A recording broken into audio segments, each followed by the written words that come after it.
Add Astra.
If you ever have any...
Hello, you two.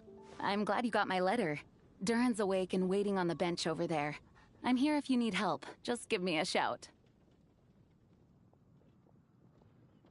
Don't worry about us. We'll be fine. Oh, hey, you two. I just remembered what happened right before I passed out. Thanks for holding me back. I shudder to think what might have happened if you hadn't. I'm fine now. It's just... a lot of people seem to have forgotten me. Don't worry. We'll figure out a way to fix this. Why don't you start by telling us what happened? It felt so strange. After I realized no one recognized me anymore, I suddenly felt like I'd completely lost contact with my body. Abyssal power lies sealed within this body I inhabit. So when I lost my connection to it, I lost control of that power too. It wasn't until I heard everyone calling my name that I was able to reconnect with my body. You lost contact with your body? Does that mean there's something wrong with it? Sounds like we need Albedo more than ever. I don't think the problem lies in Albedo's alchemy. Huh. But then, why are people forgetting you? Guess that's what we need to figure out.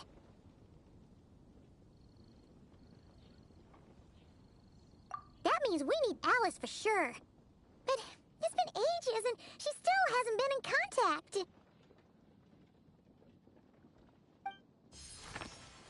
Now would be a really good time for a hint. How could the story's budding branches even hope to reach beyond the towering walls? Leaving the castle, the witch went off in search of the tallest, grandest tree in the whole world. High up in the canopy of that tree, she sought a resting place, a refuge where the little sapling might take root. Go to that place, for it was there that the sapling felt its first breath of wind.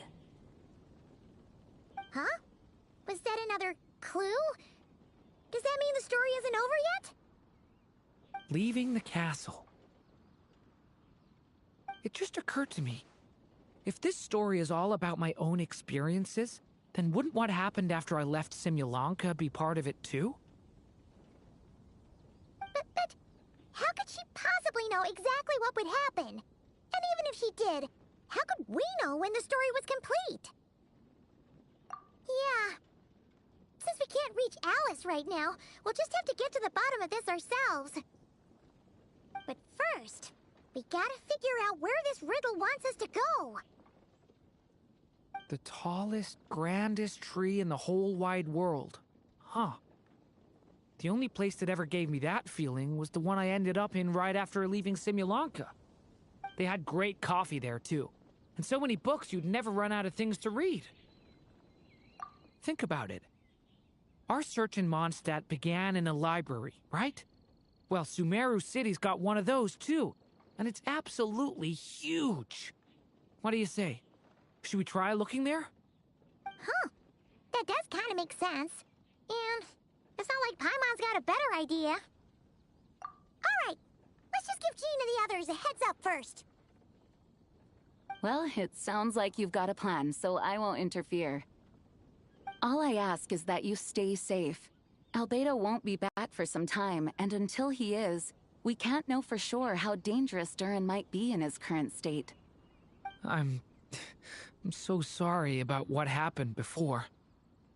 Believe me, I'm not blaming you, and neither is anyone else here. If anything, it's the opposite. We're all just worried about you. Worried? About me? Come with me. I want to show you something.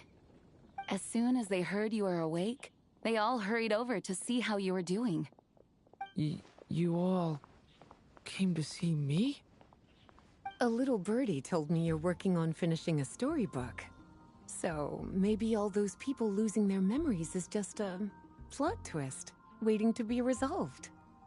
Miss Lisa, you always seem to know how to put my mind at ease. Please, everyone, don't worry about me. When I get back, I'll find a way to complete my mother's story, and the one we started, too.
After the library hunt in Mondstadt, it's not as if Paimon was expecting this to be easy. But this... yeah... this is something else. Where do we even begin? Even the clue this time seemed kind of cryptic. Yeah. Guess the best we can do is stay on the lookout for more weird things going on.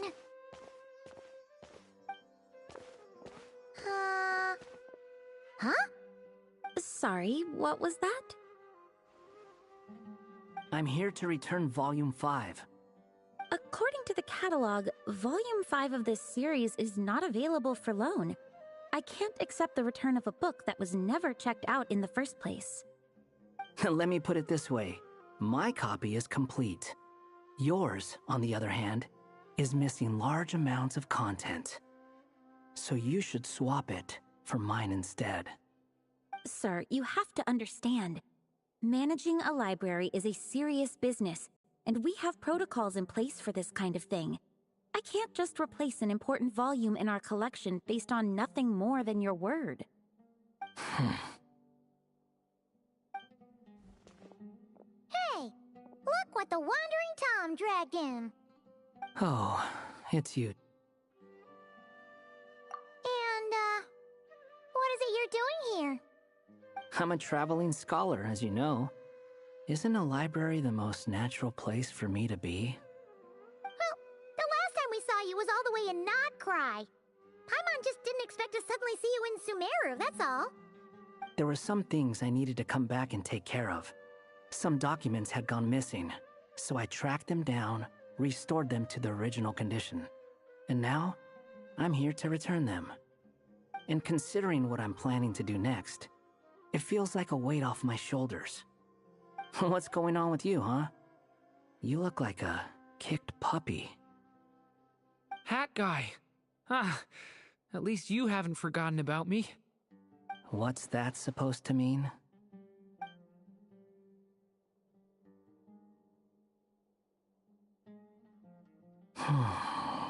So it's been getting worse.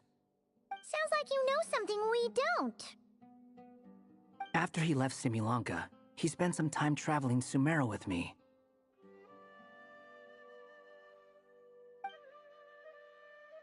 I was working on several texts at the time, and I stumbled upon something strange. Anytime Durin of Simulanka was mentioned, before long, the record would disappear. Which means, all the remaining records on Durin are about the evil dragon that fell on Dragonspine. How did you even discover that? If I remember correctly, Hat Guy loved the time he spent in Simulanka so much that he started writing a travel log. That's besides the point. The fact is, you're not affected by the ley lines of this world. I'm sure you can grasp the implications of what that means. His case is different from mine. It's more like the world itself refuses to accept his existence. It started with a few written records, but now, it sounds like it's spread to people who never met him or didn't know him well. At this rate, the whole world might forget him altogether. The whole world? But that includes all my friends in Mondstadt, and even Hat Guy, too. So that's what you've been worried about all this time? Why didn't you just tell me? There are more important questions right now, like figuring out how to fix this.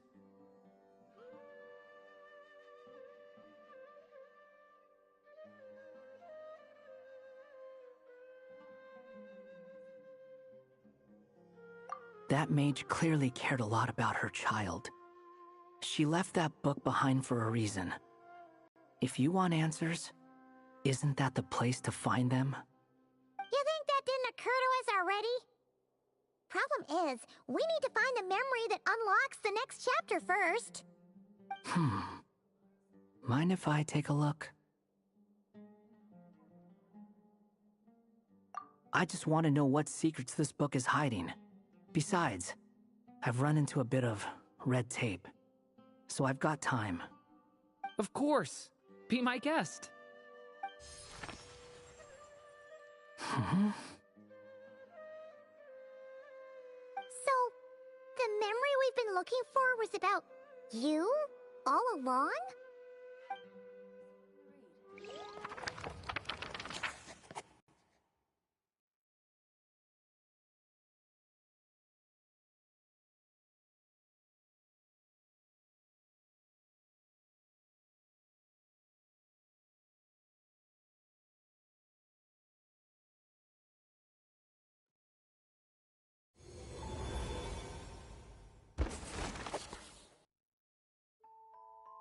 The little dragon became companions with a stray cat with dark blue fur. It was a friendship born of all they had in common. He left his castle at the stray's invitation, setting out to explore the world beyond its walls. There, he grew fond of the outside world, eager to make friends and share the story of his life. Taken by the dragon's story, the stray tried to write it down. But he soon realized that no matter how he tried, it would always warp into the evil dragon's tale.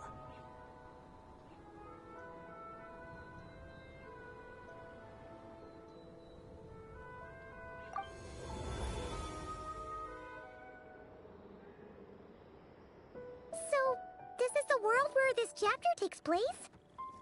Looks like we're at the top of some kind of gigantic tree. This one must be about what happened to me when I first arrived in Tevat. No wonder the memory that unlocked it was about Hat Guy. Most of my memories from that period were. Hold on. Anyone want to explain how I ended up looking like this? Maybe you've become a character in the story too.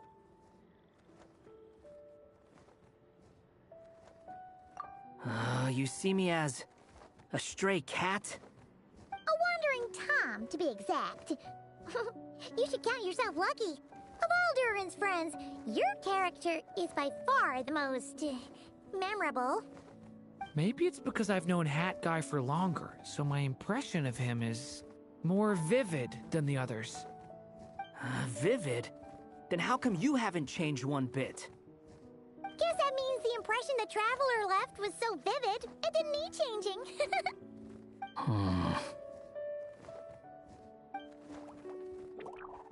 Hello, everyone! Ready for today's adventure? It's the storybook, Durin. Oh. So you're not playing yourself in this one? Does that mean the two of you have even more memorable roles to play? Where are we going today, kitty cat? Whatever. Just follow me. Same as always. Okie dokie! Can we chat along the way? If you have something to say, just say it. Was that seriously how the two of you communicated when you first got here? Yep. Anyway, how do we get ourselves out of here? Usually, the narrator gives hints to help us figure out what to do. Speaking of which, about time we got some of those, don't you think? The story's vines had woven themselves together into a giant tree, the boughs of which a little storyless dragon now paced, homeless among its leaves. He had to find a way to leave this place and set off in search of a home of his own. If he stayed, the world would erase him from its memory altogether. To leave this place? But where am I supposed to go? The little dragon felt completely lost. Just like the vines, the road ahead branched off into different directions, twisting and turning before disappearing into the mist. But as luck would have it, a prophetess waited up ahead. Perhaps she might know where each path might take him.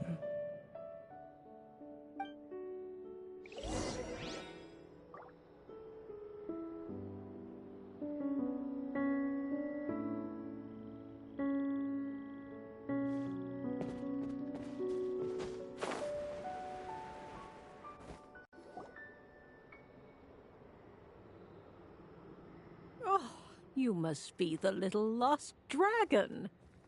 It's true. My friends and I are lost. This meeting was no accident. The prophetess was in fact the seer witch, here to present her promised gift. The seer witch? Oh yeah! That's Mona's teacher, right? The old hag? Insolent child. I am the seer witch, your prophetess, not some old hag. Sorry! Now, little lost dragon, I have come to bestow the gift I once promised. A prophecy. A prophecy? Hear me now, for my prophecy is this. One day, the dragon from beyond the castle shall be reborn, and none may avert its coming. The wind took the prophecy and swept it off into the distance. And so, the little dragon was shown a path to wander. As far as I remember, once that alchemist from Mondstadt learned about the prophecy, he chose to stand with you against the evil dragon. So, what does any of this have to do with you being forgotten?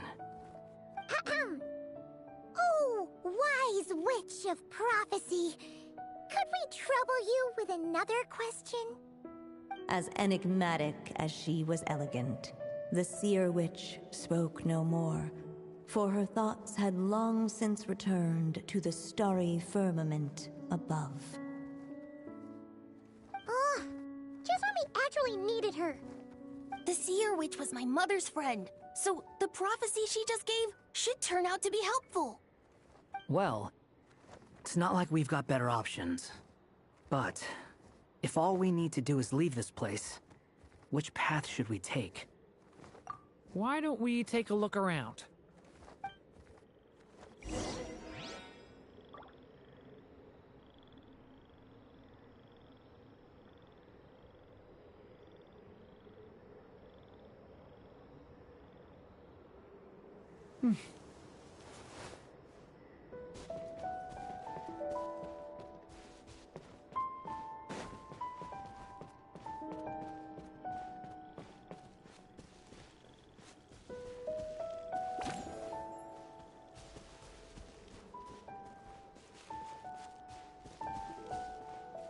The wind kept blowing, but the little dragon had not yet resolved to follow it.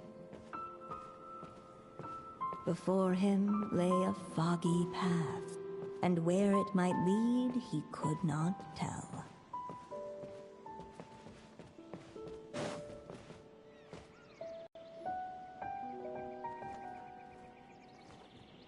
If we go this way, we'll be heading back to Mondstadt, just like we planned. Out of all the options so far, this seems like the safest, right? At least we know what happens next. He helps stop the evil dragon from returning, gets a new body, makes a whole bunch of friends, who all just forget about him. But you didn't forget, Hat Guy. I'm just saying, choosing this path wouldn't solve the main problem. You'd still end up being forgotten. Huh. I'm not against choosing this path. I just wonder what secrets it might be hiding. Let me think about it.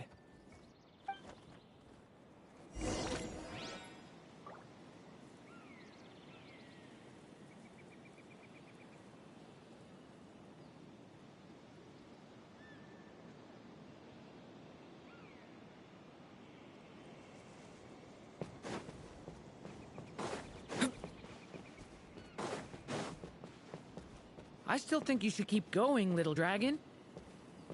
If you leave the castle, you can accomplish something amazing and make a bunch of friends along the way. Really? Then let's go! Unable to preserve his story, the little dragon wandered astray. Fortunately for him, a certain prophetess had left behind a prophecy to guide him. The wind took the prophecy and swept it off into the distance, and so the little dragon was shown a path to wander. Following the wind's guidance, the little dragon made his escape. In turn, the prophetess affirmed the little dragon's choice, leaving an extra secret as her parting gift. Now that you've made up your mind, I shall keep my promise by explaining Fate's little trick. Long, long ago, the gods of the high heavens gave the world outside the castle a magic of its own. They called it storytelling. It was a magic of almost unshakable power that governed how people met, grew close, and understood one another. Each person had a story meant for them and them alone. One whose ending was written in the heavens long ago. In truth, your story and the evil dragons are simply two versions of the same tale, and that is something the magic of storytelling cannot abide.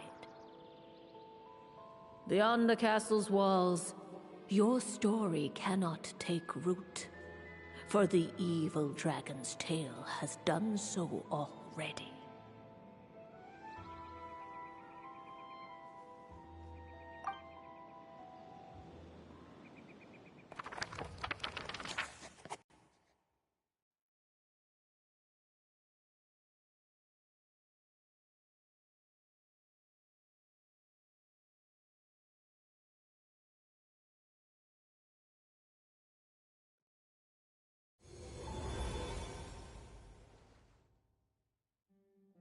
So, that was the secret?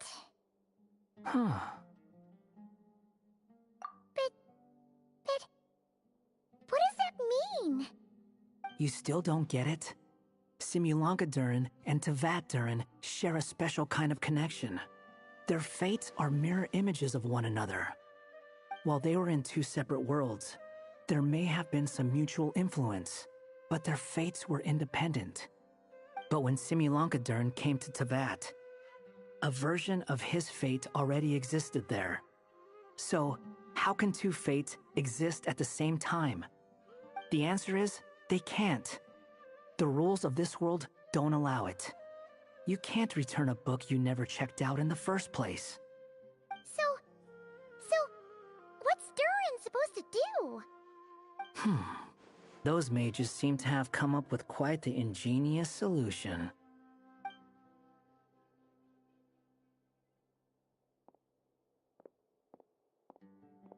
I'm here to make a return.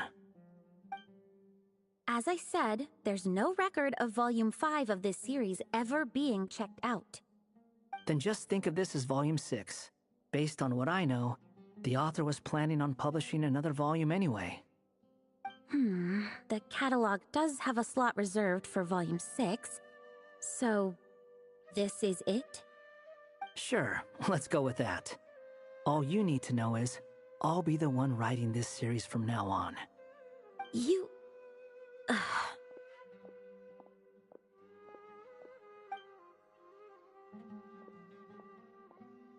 are you up to this time?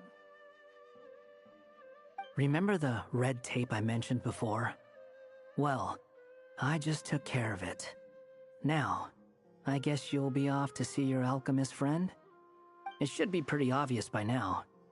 He has the answers you're looking for. Well, we do have a whole bunch of things to confirm with Albedo, that's for sure. But didn't Jean say he'd be gone for quite a while?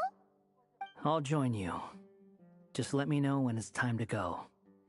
Hat guy? Don't sound so surprised. I'm part of this story too, aren't I? I'm just playing my role. Well, yeah. But it's not that. I just feel like you want to help, but something's holding you back. When I first realized you were being forgotten by the world, I thought it might be because you spent too much time with me. I even thought cutting our ties might be the only way to fix it. Why would you think that?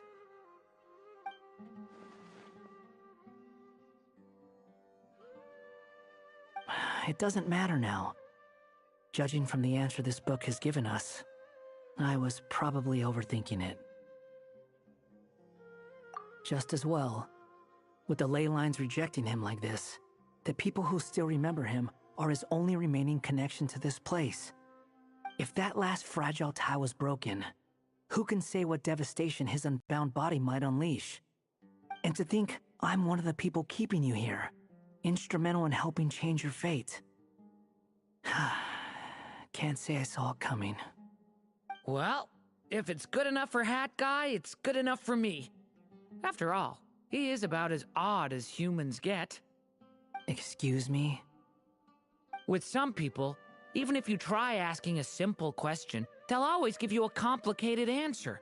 And the more you ask, the more complicated it gets. Truth is, Hat Guy's just that kind of guy. Whatever. All I needed was a yes or no, so we can quit it with all the back and forth.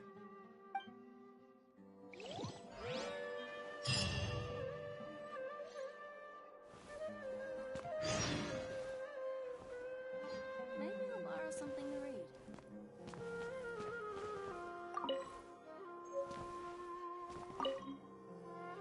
I'm sticking around for the next few days.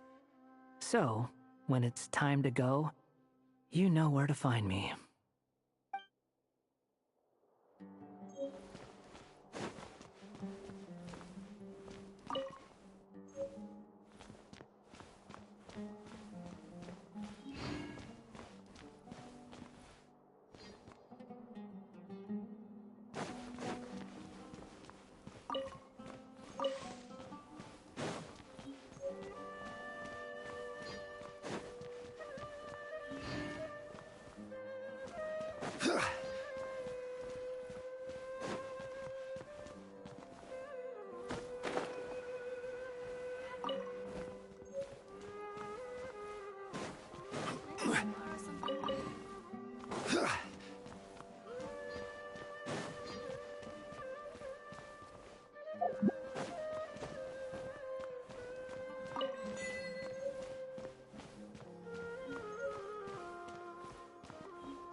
Every journey has its final day.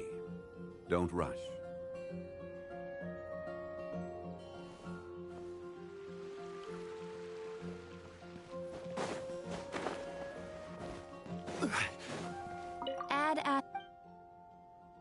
Thank you for completing today's...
Huh? Our names are written in this newspaper. What's going on?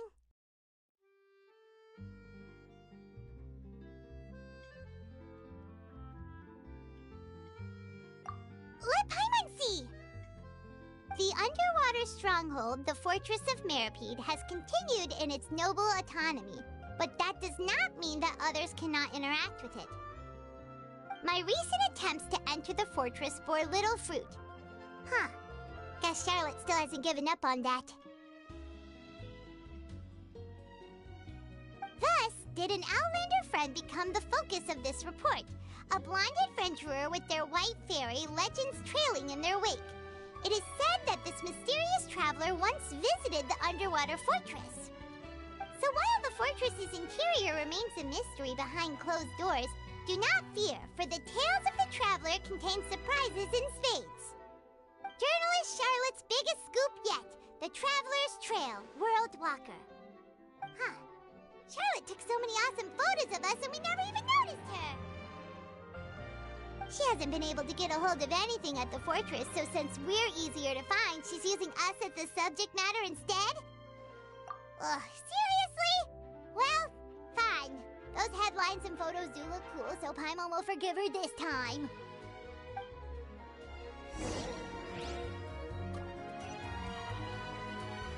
We're here!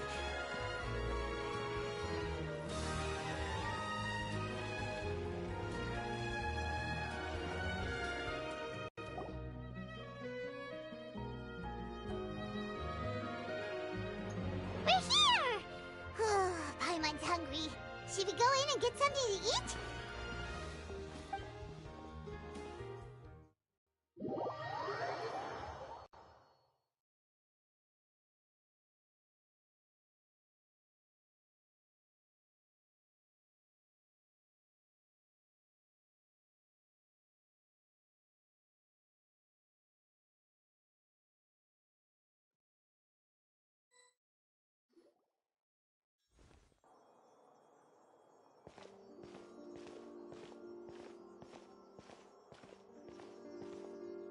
Hey, quick!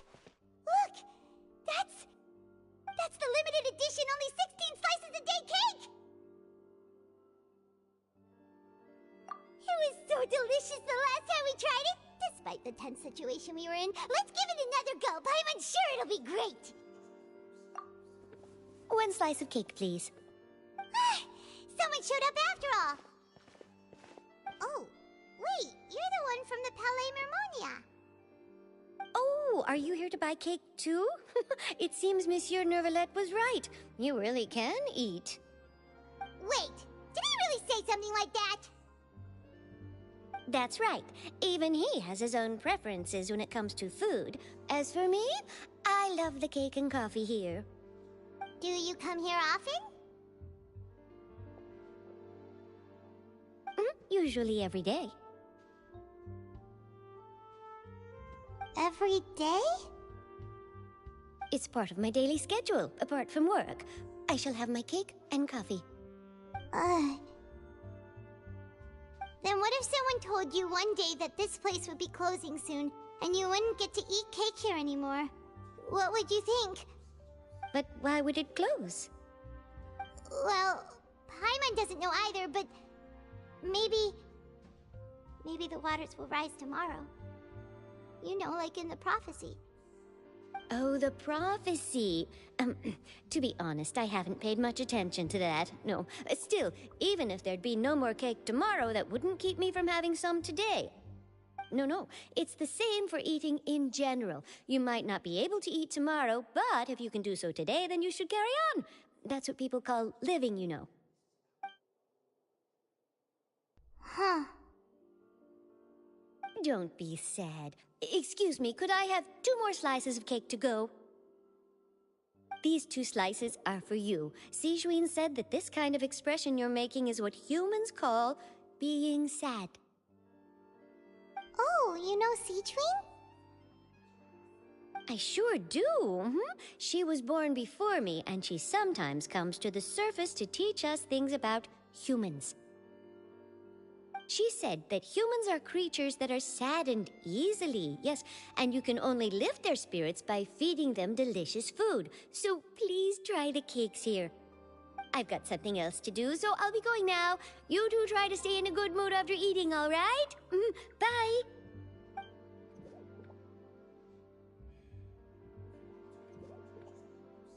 And there she goes. Alright, let's dig in.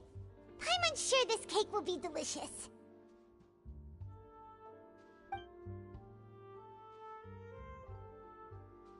It's more delicious than last time!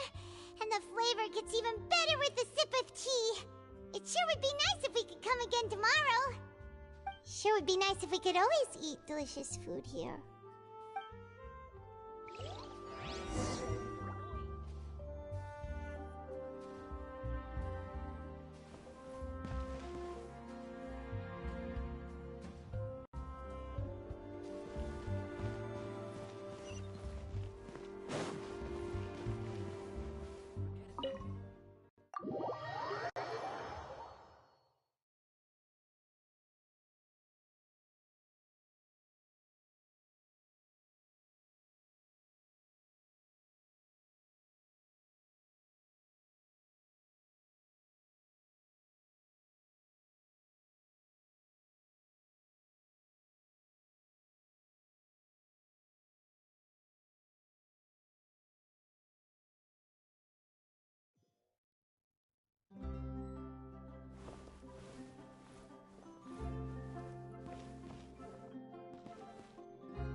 Thank you for inviting me to partake in this activity. I can assure you I will fully devote myself to the match.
Sure.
Stabilize!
Stabilize!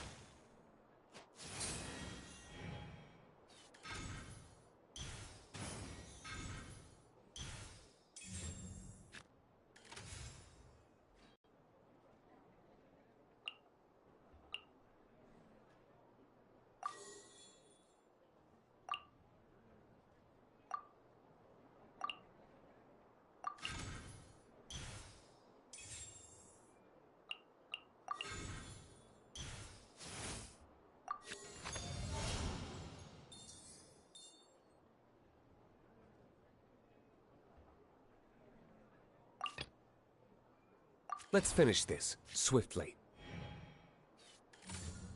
The doctor will see you now.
Right here.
dreadful. No matter.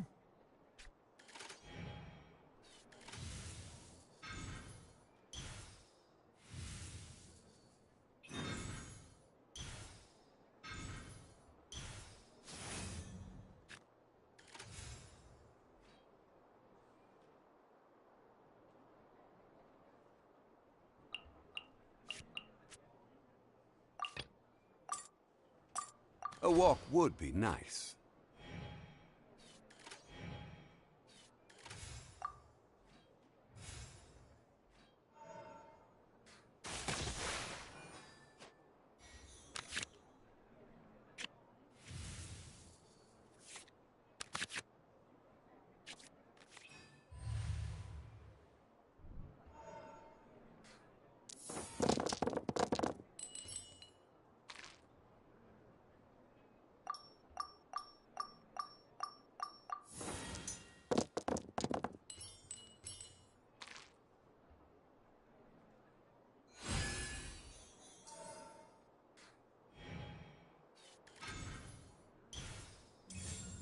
A bitter pill to swallow.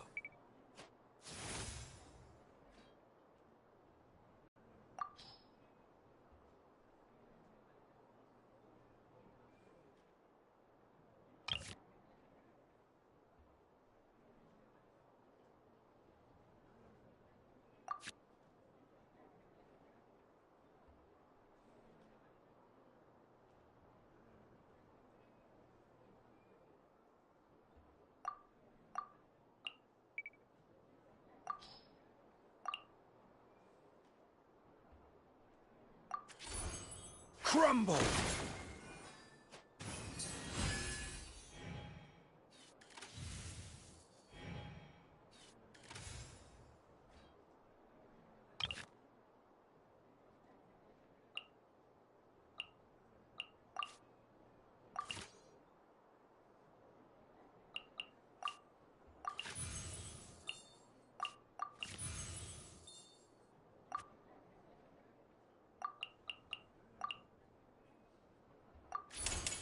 Order guide you.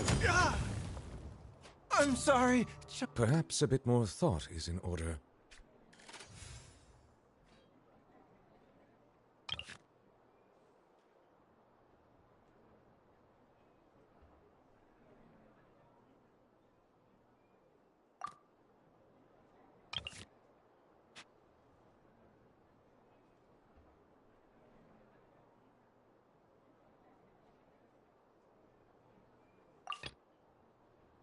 Let's finish this swiftly.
Silence!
A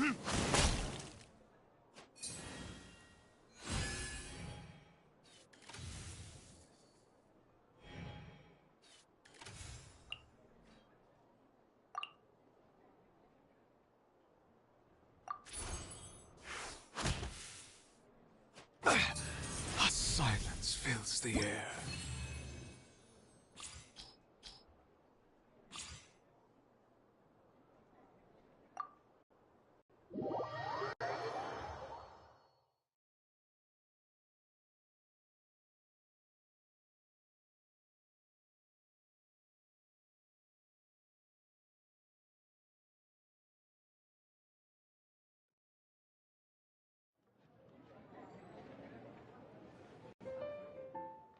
An indisputable victory.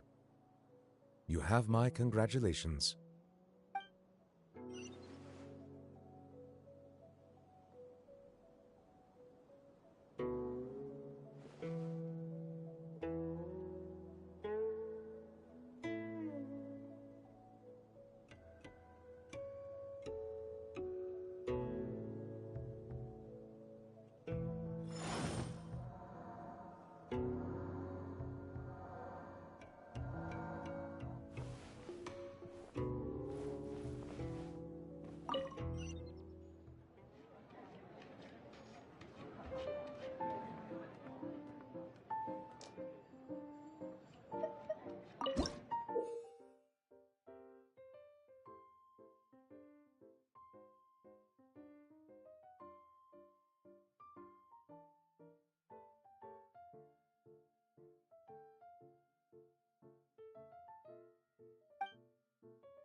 Where...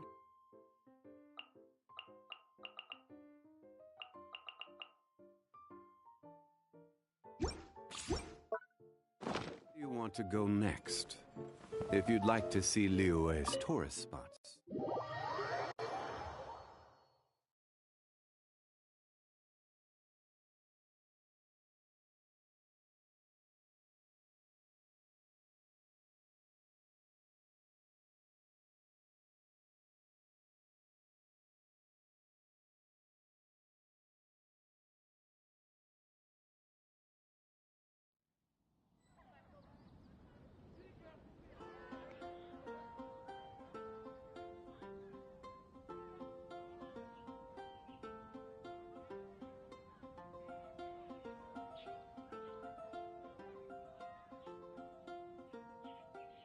Osmanthus wine tastes the same as I remember.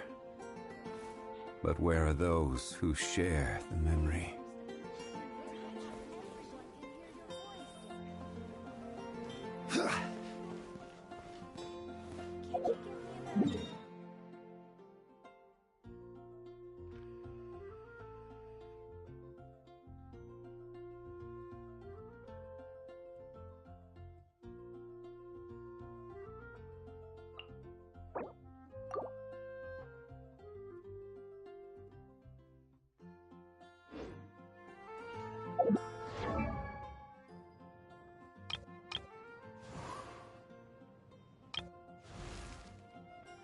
Benny's adventure.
Solidify!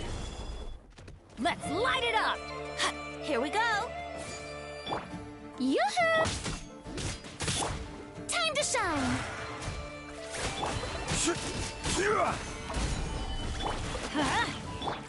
Let's play! Time for takeoff!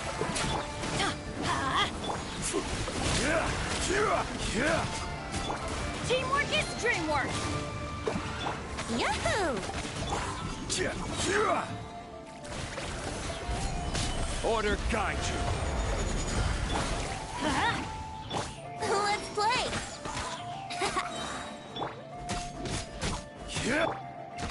Think you can get away?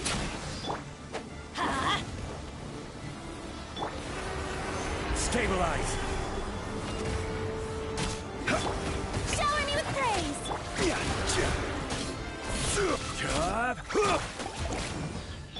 Yahoo!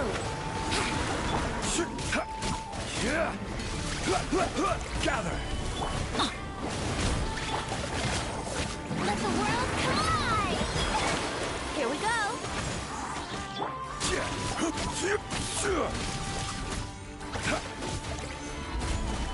Everybody stand back! Let's light it up! Time for takeoff. This is order! Stabilize! Strike a pose! Let's play!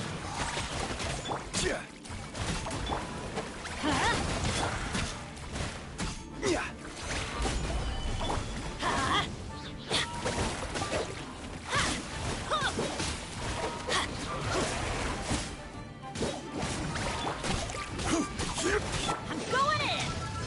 Yahoo! Think you can get away? Let's light it up! Quake! Let my name echo in song!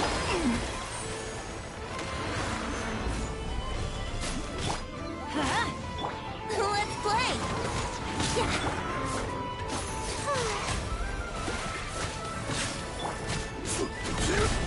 I will have order!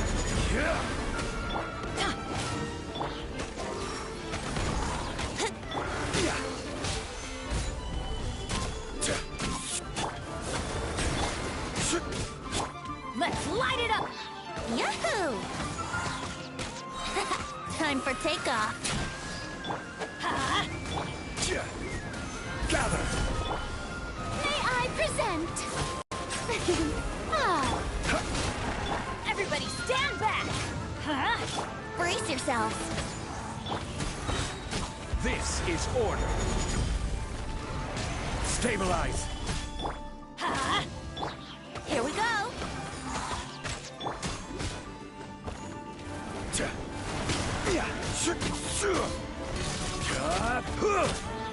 Solidify! Let's light it up! Think you can get away?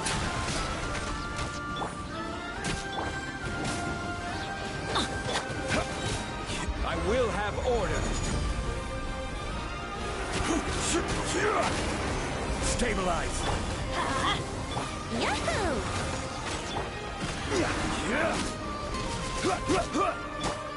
The show...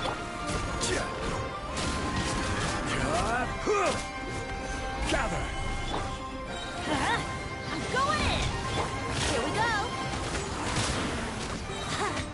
Time for takeoff. Let's light it up!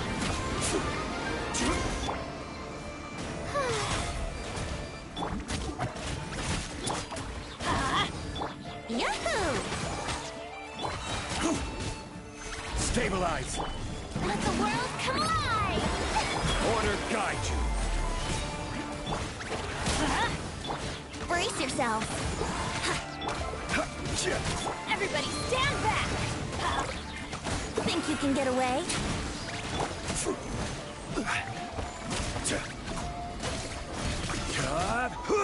Gather!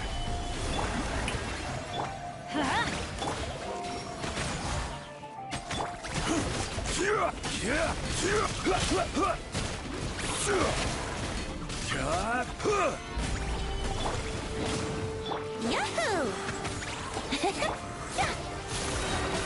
Time to shine! Let's play! Time for takeoff. This is order! Stabilize! I'm going in! Shower me...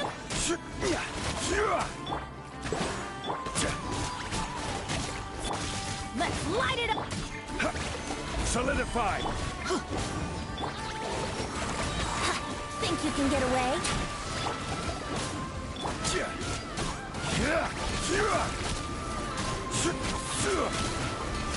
Gather!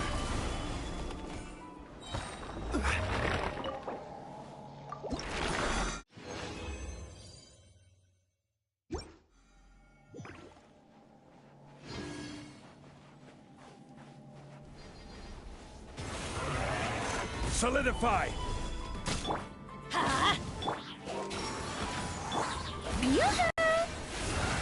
I will have order! Let the world collide! Everybody stand back!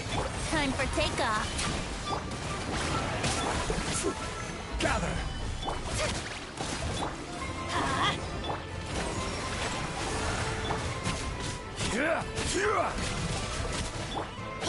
Let's light it up! Water gliding. Solidify! Think you can get away? Strike a pose!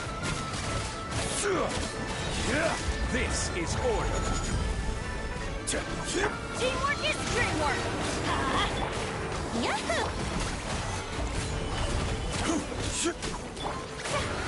Time to shine!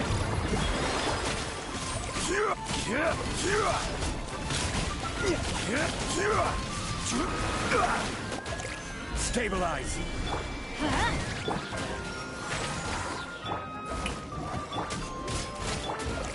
Time for takeoff. Let's light it up! Solidify!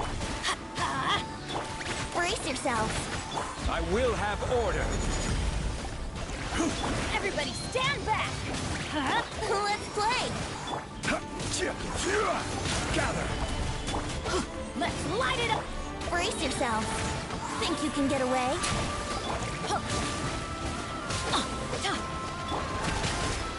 Here we go. Yoo-hoo! Let my name echo in song! Solidify! Brace yourself. Teamwork is dreamwork!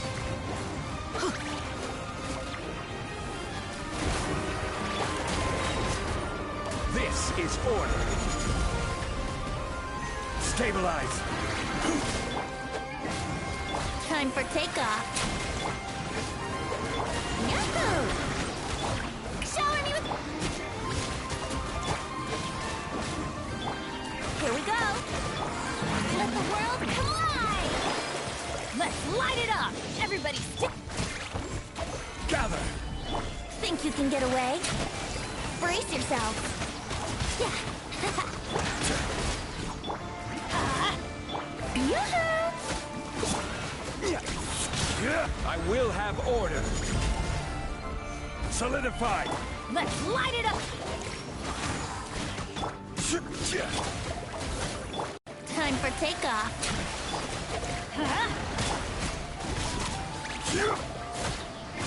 Strike a pose! Time to shine! Stabilize!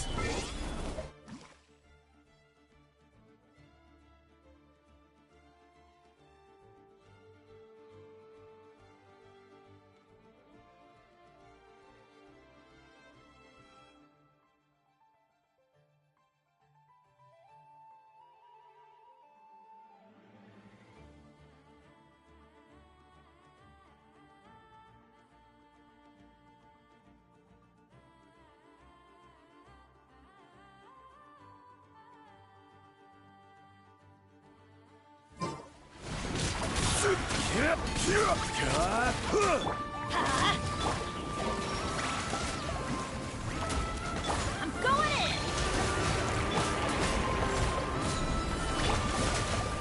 Shower me with... Here we go. Order guide you!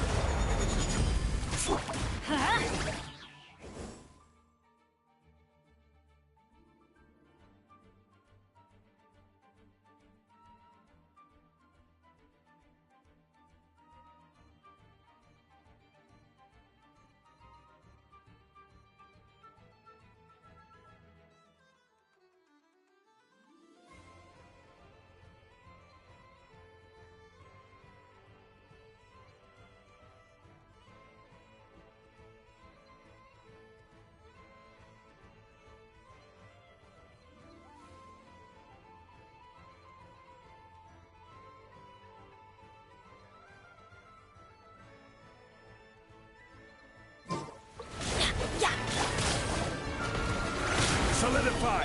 Let's light it up! Brace yourself. Think you can get away?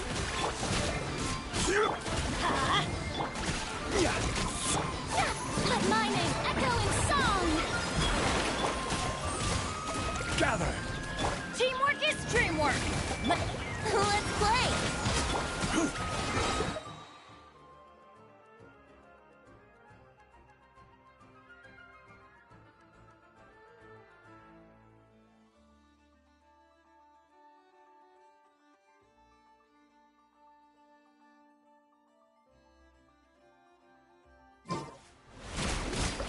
I will have order!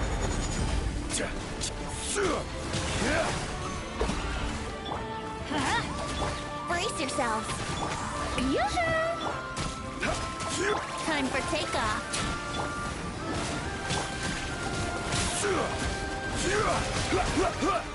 Stabilize! Here we go! Let the world collide! Going in! This is order! Gather! Let's play!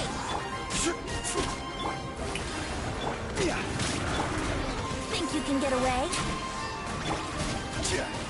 Stabilize! Let's light it up! Here we go!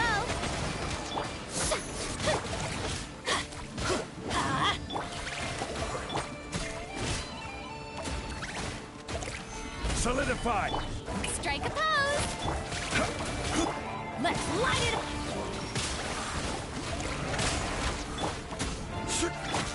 Time to shine!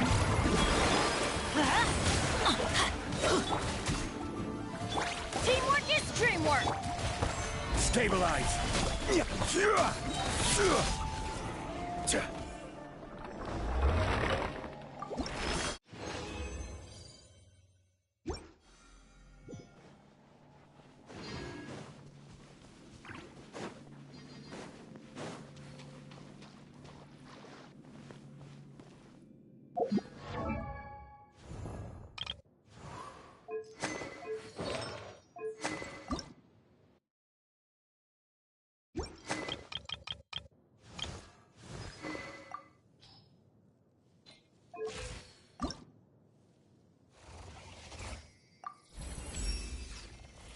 Another path to the truth opens up before me.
Boats are made for transferring commodities back and forth.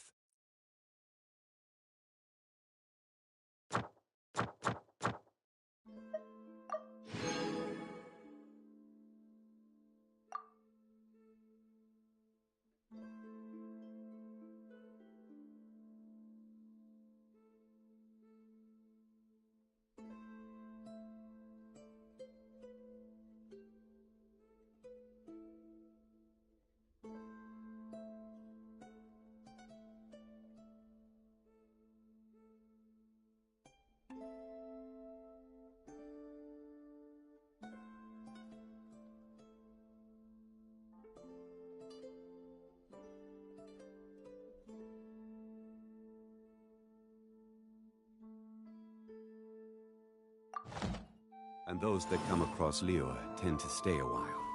So it is where many things come to settle.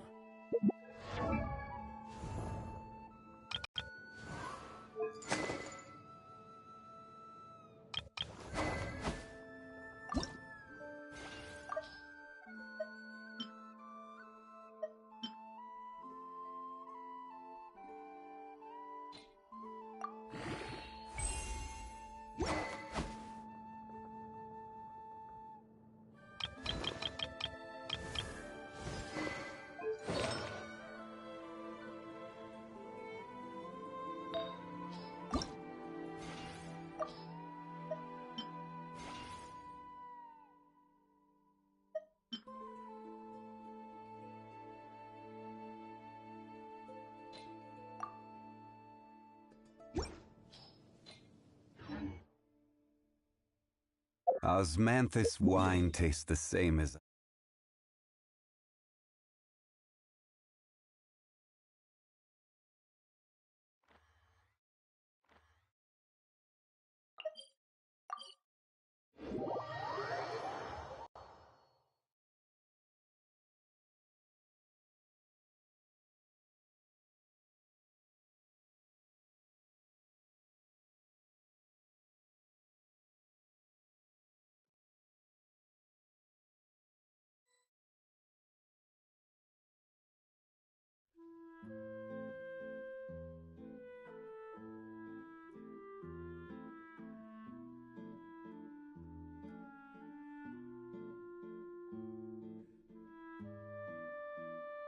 Every journey has its final day. We cannot Don't just rush. rely on the ocean's self-cleaning ability.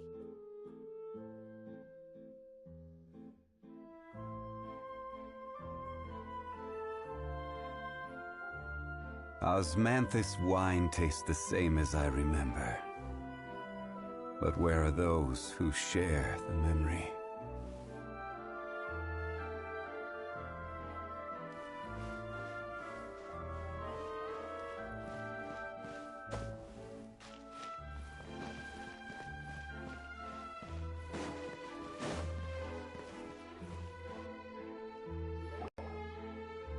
Wow! If it isn't the Traveler and Paimon! Oh, have you seen the article I wrote about you? Ha! You've got some nerve! You just used us to make some quick mora! Oh, you needn't worry about that. I heard that you were in Poisson some time back, so I sent you a letter to discuss just that. It appears you didn't receive it, though. It's all right, though. I've set aside the amount intended for you. I've even set the table with some food. Really? Oh, you're the best! You're almost a little too easy to win over, Paimon. If I were a journalist with ulterior motives, you'd be in trouble now, you know. Oh, Paimon knows you're not like that. Still, what brings you here all of a sudden? Were you looking for me? A friend of ours met you a while back, and when she mentioned it, we thought of coming to see you. Her name's Mona. Ah, so you know Miss Mona as well. She's a guest columnist for our paper. Really good one, too. She's so young and already such a brilliant astrologist. So she mentioned me? What did she say? She said that you're a real daredevil of a journalist. Nice. In which case, can this daredevil journalist dare to request an exclusive interview with the legendary Traveler and Paimon? Huh? So your article in the paper today doesn't count? Oh, of course it doesn't. That was more like live photography. What I'd like to do is dive deeper and ask you to talk about the things you've seen and experienced. Yeah, are we even qualified enough? Why not? If I say you're worth an interview, then you're worth it. But not right now, of course. I'll need a few days to prepare. Oh, in that case, we'll just chat when you have the time then? Oh, so that's a yes? Ooh, splendid! I'll tell the editor-in-chief immediately. I'll have to apply for lighting, a venue, some props, and... Whew, so much to get done now. Talk to you later. Wait, Charlotte, Paimon's still got a question for you. And what's that? If, just for example, Fontaine were to be flooded tomorrow, what would you do today? Huh, that's the prophecy you're talking about, isn't it? I mean, I do hear about it often, but I've never once thought that the day could be tomorrow. If you're seriously asking, then I might try and think of a way to leave Fontaine. Oh, but I'm still a journalist first and foremost. That means I have a duty to be reporting from the scene. And secondly, I wouldn't forsake my homeland that easily. From what I've seen, most people don't know what they'd do should the worst come to pass. In truth, it might be better just to behave like normal rather than worry over such an end. So in all likelihood, I'd probably still be prepping at the office for that interview of ours. I know what you're thinking. That sounds a bit sad, but I've always believed that it's best to do what you enjoy. Just think about it. If this nation really were to be suddenly destroyed tomorrow, but I still successfully finish an exclusive interview with a truly unique person, then the story I would wind up writing would truly be timeless. And then do you know what I'd do? Well, I'd write that story, send it for printing, and use messenger pigeons to get copies out to the various nations as soon as possible. I'm not a dreamer, nor am I a workaholic, but I do love my job, and I'd be proud of leaving such an article behind. I guess you could say that I was born to be a journalist. But anyway, that's my answer. And on that note, I'll get back to my preparations. That's so nice. All of a sudden, Paimon actually kinda envies her. Anyway, let's go and take a look at the sea, shall we?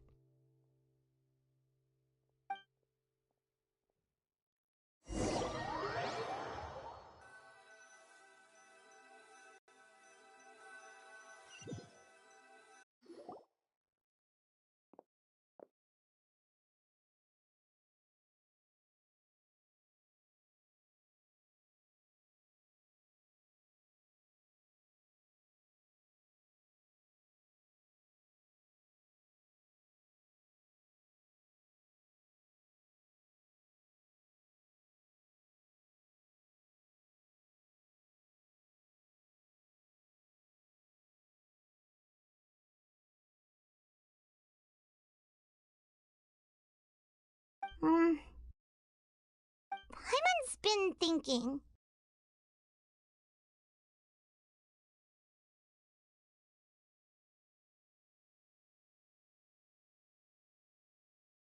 If it wasn't Fontaine, but all of Tevat that would be destroyed tomorrow, where would we go and what would we do?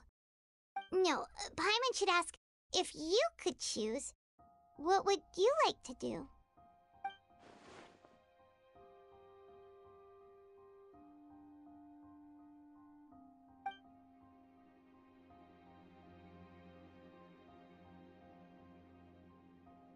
We've always been moving to the next destination, so we haven't spent much time thinking about these kinds of things. We didn't have to either, with us always being on the road and whatnot. You mean, still traveling?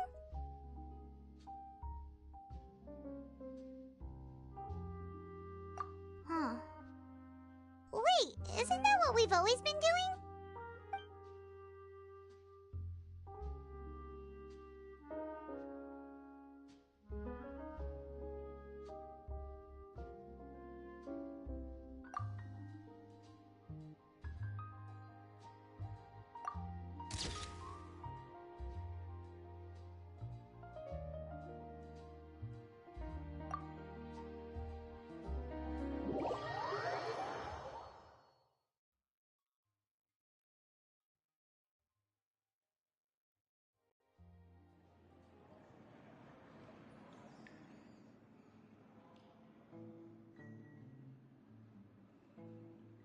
it's still better than the Fortress of Mirapede, that's for sure. It's not only damp there, but salty too. Ah, so the two of you are still here. Wonderful. Oh, you're from the Palais Mermonia, aren't you? Yes, I'm Isadora. Monsieur Nuevillette sent me to look for you two before. I heard that afterward you went to the Fortress of Mirapede. Not at all. I'm well aware that you're friends of his. Actually, I'm here to pass along a message from him. Yes, inside the Opera House. The Maréchaussée Phantom has declared the incident a small-scale riot. A riot? Well, that said, I don't personally think it was that serious. Lady Farina was watching a performance at the Opera House, and while she was resting during an intermission, some other audience members suddenly started harassing her, loudly accusing her of doing nothing about the prophecy crisis. And before she could respond, others started to join in. The crowd continued to grow, and protests against the Hydro Archon started to break out. So people have started to put the blame on Farina. Guess they finally found an outlet for the pressure they've been under due to the prophecy. I agree. People will naturally rely on gods, as is customary. But the moment people feel threatened, gods are also the first to be blamed. So what happened after that? Is Farina okay? Seeing that the situation was spiraling out of control and that further argument was pointless, she claimed that she'd gotten tired of this and left in a hurry. The Maréchaussée Phantom had their hands full maintaining order and did not catch where Lady Farina had gone. Only when things had stabilized did we realize that she had gone missing. So, you mean she's still missing? That's right. The Maréchaussée has dispatched many people to search for her, but we don't have any leads yet. That said, I don't think there's much to worry about. She is a god after all. Even if she were to fall into the hands of rioters, what could ordinary people do to her? Good. Monsieur Nuevillette sent me to tell you about the situation, but he didn't say anything else. Don't worry, this is more than enough to go on. Thanks for keeping us informed. Ah, is that so? Well, all right then. In that case, you two take care. I'll be heading back to the Palais now.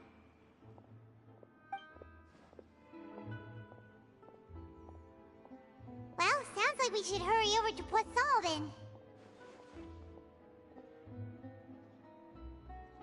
If we know Farina, she won't try to fix things in this situation. Instead, she'll look for a place to wait out the heat. And, as we also know, she may be loud and dramatic, but she doesn't have a heart of stone. When Nuevillette was talking to her in the Palais Mermonia, and she heard about Poisson, she couldn't hide her sadness and remorse. It would be hard for her to ignore being accused by the public today. Paimon thinks Farina's probably taken the opportunity to slip away to Poisson and try to relieve the sense of guilt that she's feeling. Huh! Well, what do you think? Paimon knows the answer, of course, but Paimon can do the analysis to back it up, too. Cool, huh?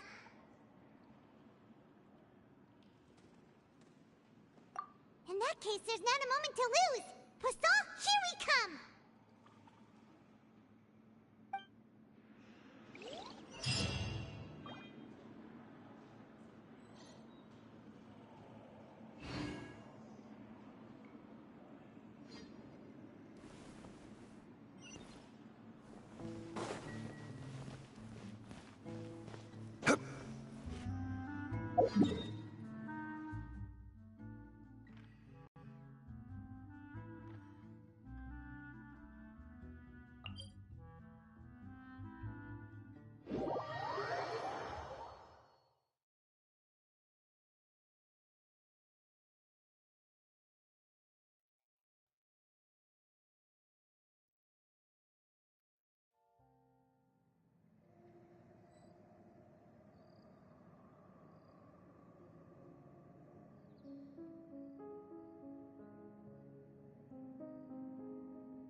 Where do you want to go next? If you'd like to see Liyue's tourist spots, I have a few references. I wouldn't go any further if I were you.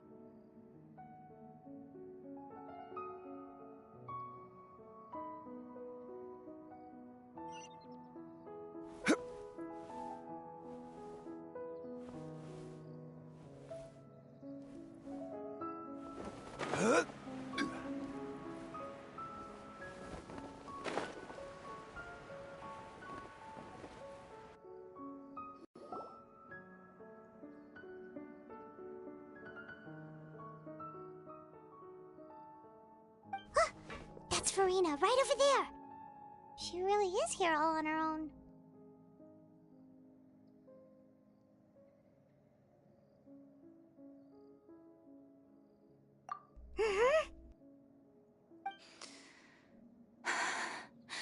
Should I just give up? This is all meaningless. What was meant to happen did happen after all. Everyone's dead. I'm sorry. I'm so sorry. Give up, Farina. There's no point in holding out. I'm sorry. But what can I even do other than to repeat meaningless apologies over and over? Who's that? Don't worry, Farina, it's just us.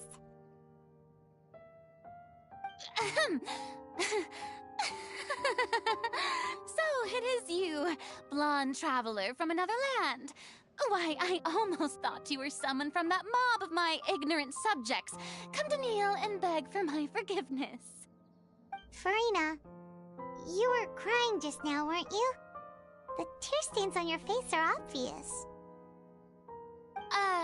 What do you mean, tear stains? Oh, I remember. The show at the Opera House earlier this morning was so moving. I'm still trying to process it. Who did that uncivilized rabble think they were, disturbing my enjoyment of the arts? They even dare to tout their Archon. I must teach them a lesson. I can just imagine their twisted and frustrated faces once they realize that I'm nowhere to be found. Oh, and I'm sure Nuevillette and those people from the Marsh Say Phantom are freaking out right next to them, too.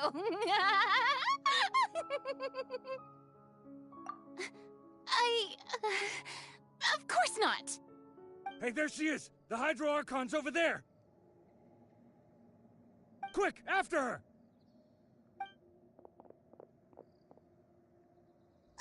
Farina, those people seem to be after you.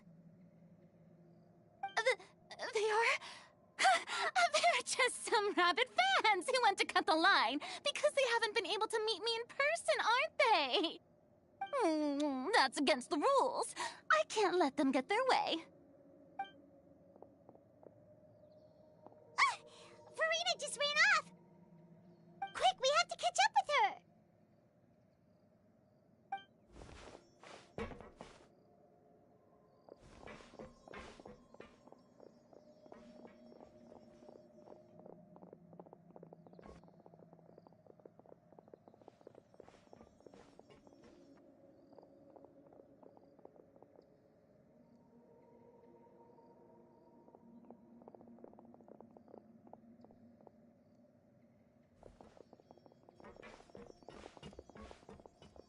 This should be the place, right? Hey, Farina! There's a good hiding spot over here. Quick, come to Paimon before the rest of them catch up to you. What is this place? Hurry, they're almost here! Fine. I suppose haste is warranted. Lead the way.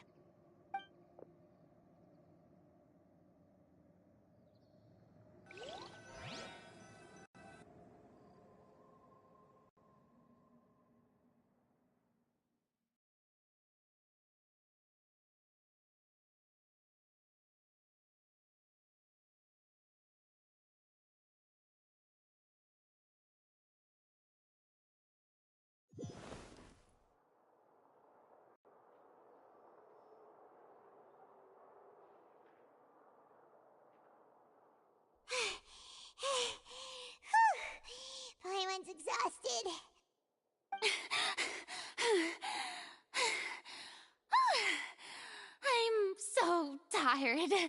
I totally thought they had caught me.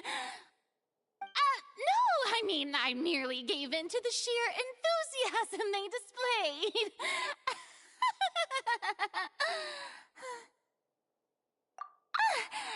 You're right.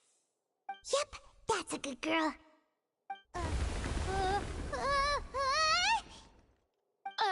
What's happening? The ground's shaking. Is it an earthquake? Yeah, a quake of this kind preceded the flooding in Poisson, didn't it?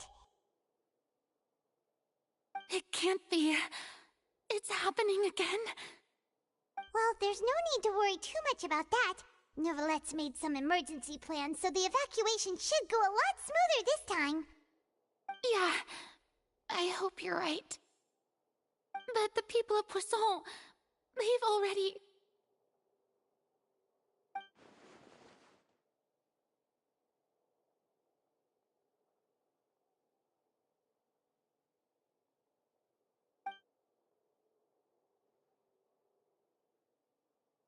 It's true. I've been investigating the prophecy for hundreds of years. I once had informants all over Tevat, searching for clues and feeding information back to me. I've tried all kinds of ways, too, to hold back the sea. Anything to keep the coastline from advancing. But all my efforts proved to be futile in the end. Really, the truth has been clear to me for a very long time. We cannot make an enemy of the divine. No matter what we do, the will of the heavenly principles will have its way, and the prophecy shall be fulfilled. Give up. I do love the sound of that phrase. It would mean finally coming to terms with fate, but also for me to finally be free. Indeed, I've thought about giving up so many times, especially after we almost lost Poisson. Fate is really unreasonable, isn't it? It has no heart and obeys no rules. The prophecy has only just started to come true, and so many people have already lost their lives. But just now, it all became clear to me. I still don't have the right to come to terms with fate on behalf of everyone else. As long as the final moment hasn't come, it's still not too late. Don't worry. I will keep hope alive for everyone until the very end. Well, that's enough for now. I got the impulse to play the stricken maiden, but honestly, considering my rank and station, that wasn't a good fit at all. Don't take any of what I just said seriously. How could I possibly let Fontaine fall to the whims of trivial prophecy? Come on! Paimon could have sworn you were actually being honest just now.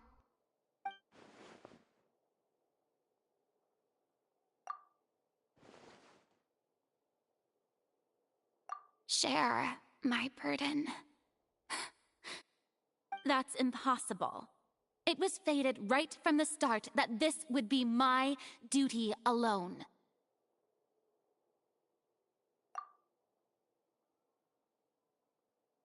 A witness. Yes, I've heard that you came to Tevat from beyond the stars, yes. In other words, you never belonged here.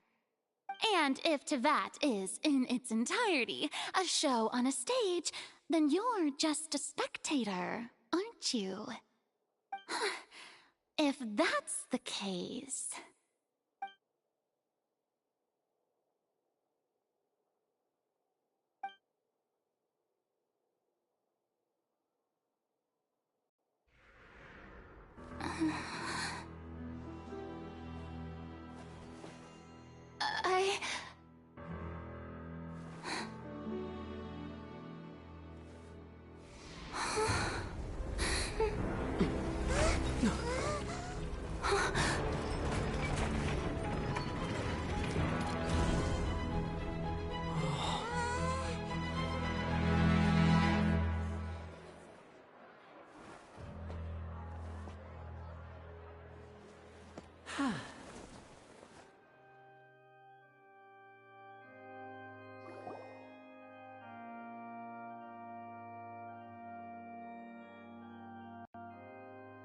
Ladies and gentlemen, this concludes my opening performance. Now, without further ado, we may proceed to the trial of our god. So this is what it is. Yes, you deserve praise for the effort you took to raise the dramatic stakes. Do not forget, however, that I am Focalor, the god of justice, the embodiment of justice itself. Does it not strike you as even the least bit absurd to bring the very concept of justice to trial? May I interpret these words as your refusal to stand trial? In that case, you will have the opportunity to defend your honor through a duel. You would draw your blade against a god?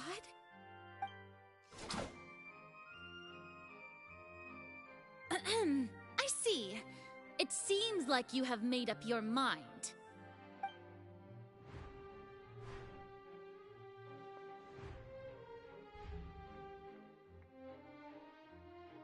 Paimon can't believe it. She just surrendered. What the heck is going on? Did I just see an Archon surrender to a human? Wow, how utterly humiliating. Lady Furina, what is the meaning of this? Shh. It would seem that there has been a misunderstanding. To be clear, the raising of both hands is not always an indication of surrender. Looking for excuses again, huh? I raised my hands just now to indicate my acceptance of the trial. No duel shall be necessary. I will admit that I've been running away for a long time. I'm sorry, everyone. I was unable to protect the people of Poisson. It is my duty to stand trial for my crimes. You are not the only ones to be disappointed in me. I, too, am exceedingly disappointed in myself. But now, it is time for the Hydro Archon to show you her courage and resolve. I, Furina, will use this trial to show the world the true meaning of justice! This time, I will protect you. Applaud and rejoice! One of the most outrageous and fantastical arcs known to the opera epiclese is now unfolding before your eyes. Mark my words, this shall be one of the most exhilarating and brilliant shows ever to grace the stage of Fontaine! The trial of the Hydro Archon, Focalor, will now begin! Woohoo! Oh, now we're making history! Why does it feel like Furina just took over the whole thing? Like, come on! Didn't she just get forced to stand trial for her crimes? Also, even though she's still acting super dramatic, she is taking this seriously this time, right? All right, then. Who will be my opponent in this trial? The court asks the prosecutor to please take the stand. Is that so? Very well. Then please speak, witness of Tivat, my accuser and fated opponent.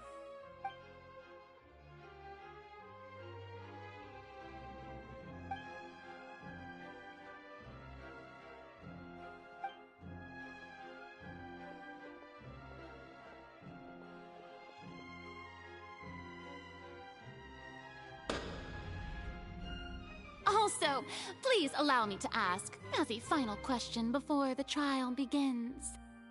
Just how much work did you do to force me onto this stage? Well, we did do a lot of prep after the meeting that day.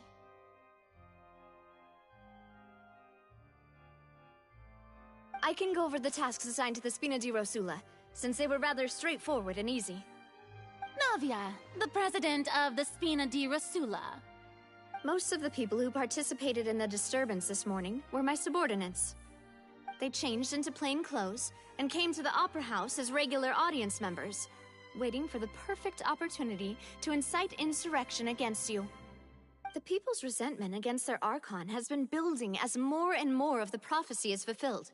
A spark was all we needed to turn smoldering anger into a flame. Moreover, according to our understanding and analysis of you, when something like that occurred, you would likely flee the scene and head to Poisson by yourself. So, we arranged for a second group to lie in wait there. So, you mean... the ones who scoured the settlement for me were also from the Spina? And their goal was to force you to step into the giant magic box so you may personally participate in the greatest magic performance in all of Fontanian history. That's right. That house was a magic box, rather than someone's residence. As the super ultimate version of the setup that I used when I first performed at the Opera Epiclese, the volume of the box was increased by a whole order of magnitude, and the distance it traversed was the entire gap between Poisson and Araneas. Its cargo, of course, was an Archon instead of a human. My thanks, Farina. Without your help, we could never have pulled off such an extraordinary performance. You're welcome? Of course, this performance was only made possible with Father's support. The House of the Hearth spent a massive amount of labor in Mora to pull this off. We had to select a location, construct the giant magic box, dig a tunnel, and open up a path through the water. It was a lot of work for all of us. So, in other words, the earthquake that we felt within the giant magic box was just a normal tremor from the transportation of the whole house? That's right. It wasn't a sign of another disaster to come. Then, I can guess Nuevillette and Cloran's parts. You gathered a crowd, prepared a stage, and made sure that the champion duelist would be immediately ready for a fight. Also that as soon as I appeared on the stage, the trial may commence without a hitch. Am I right? Yes, that is correct. Well, Clorand, I must commend you for your courage. Only the most outstanding champion duelist in all of Fontaine would accept a duel with an Archon without flinching. Thank you. As for you, Traveler, I suppose your role was to keep me distracted with conversation once you found me in Poisson. You'd make sure that I didn't notice anything amiss before revealing yourself as my prosecutor once we'd arrived onto the stage. Oh?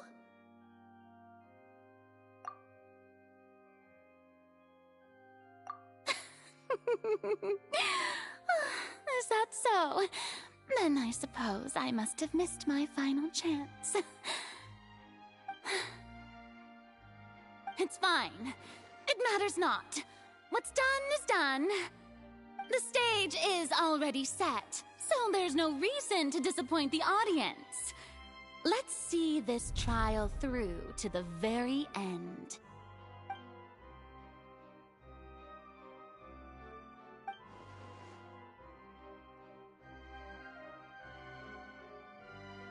Sir Prosecutor, please allow me to pass this along. This is a document that Miss Charlotte applied for and received permission to share with you during the trial. According to her, it should speed up the proceedings.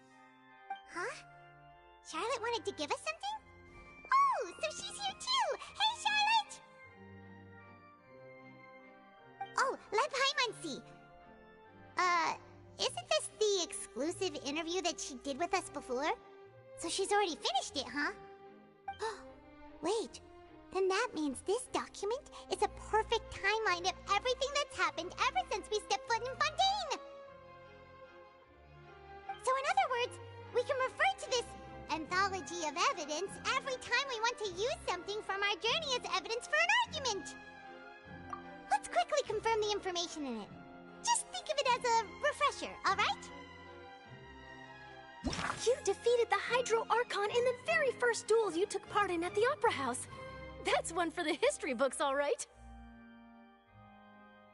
I didn't think that you'd wind up getting to the bottom of the case I'd been following all this time. I guess you could also see this as a happy coincidence. This is the first time Monsieur Nuevillette had a difference of opinion with the Oratrice. Even the Hydro Archon can't figure it out. A Fatui Harbinger. She's an extraordinary person. Her instinct must mean something. The fortress of Meripede was almost destroyed in a single day. That I didn't witness that scene personally will always be a source of professional regret, I think. According to Monsieur Nuevillette, both Child and that whale should have been in the primordial sea at that time. I nearly lost my awesome friend Navia. To be honest, that still gives me shivers. The words of someone as extraordinary as a witch can probably only be truly understood when something surreal happens to you.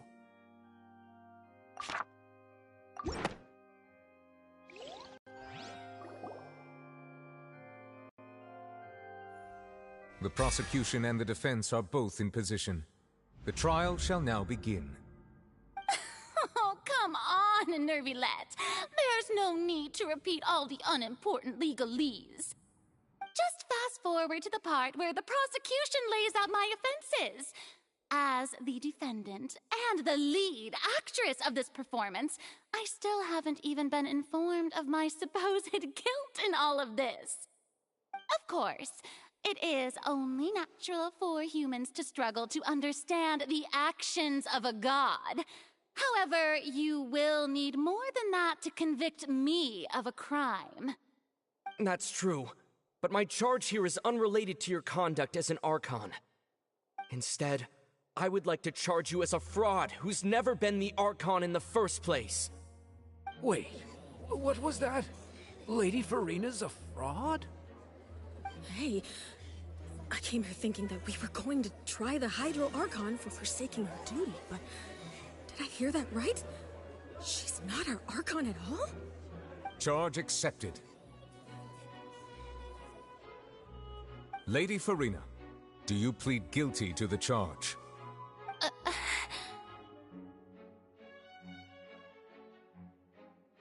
Lady Furina. I plead not guilty. How can I be guilty? There is no way that I, Focalor, otherwise known as Furina de Fontaine, a member of the Seven and the Regina of all waters, kindreds, peoples, and laws of Fontaine, could be anything other than your true Archon. Yeah, even though Lady Furina can be rather eccentric, isn't it going too far to doubt her very identity?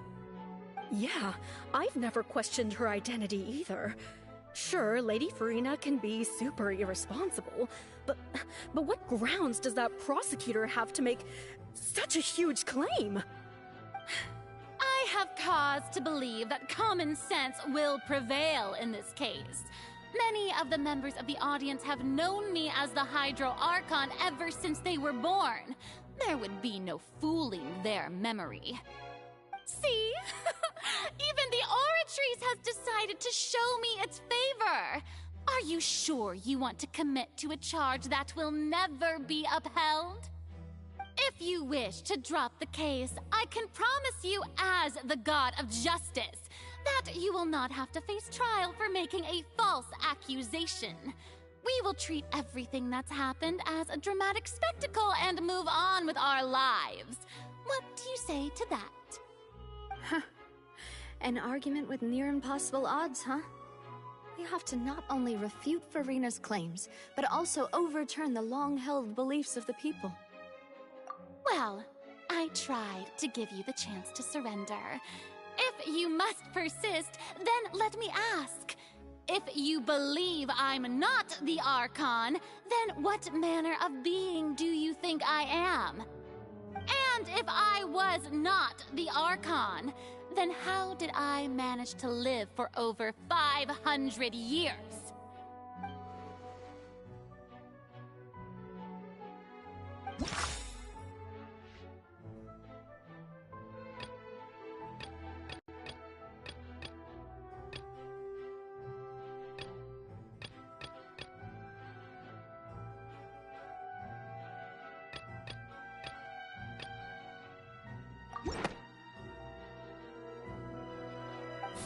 all, you may be a member of another long-lived race, which would allow you to naturally possess an extended lifespan.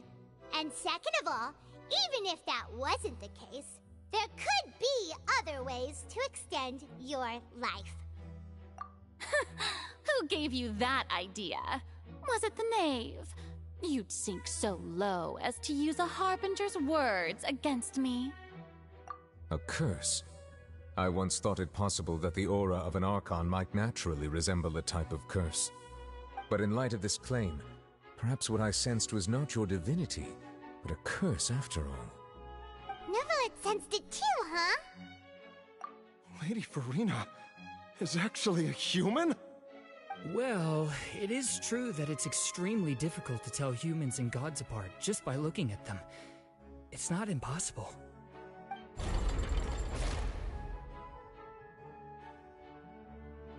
Well, don't start celebrating too early now. Even if I have been carrying a curse like you said, how does that prove that I am merely a human being? Besides, everyone knows that the main difference between a human and a god is the possession of authority. Gods can do what humans cannot. That's why they're worshipped as gods. For centuries, manifestations of my authority have served the nation of Fontaine.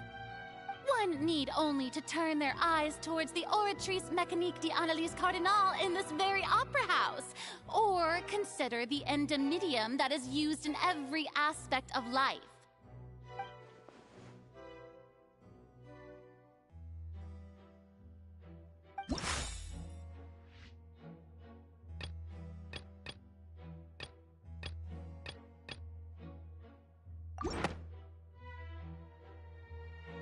You tried to reference the Oratrice, but weren't you as confused as all the rest of us when the Oratrice declared Child to be guilty without any proof?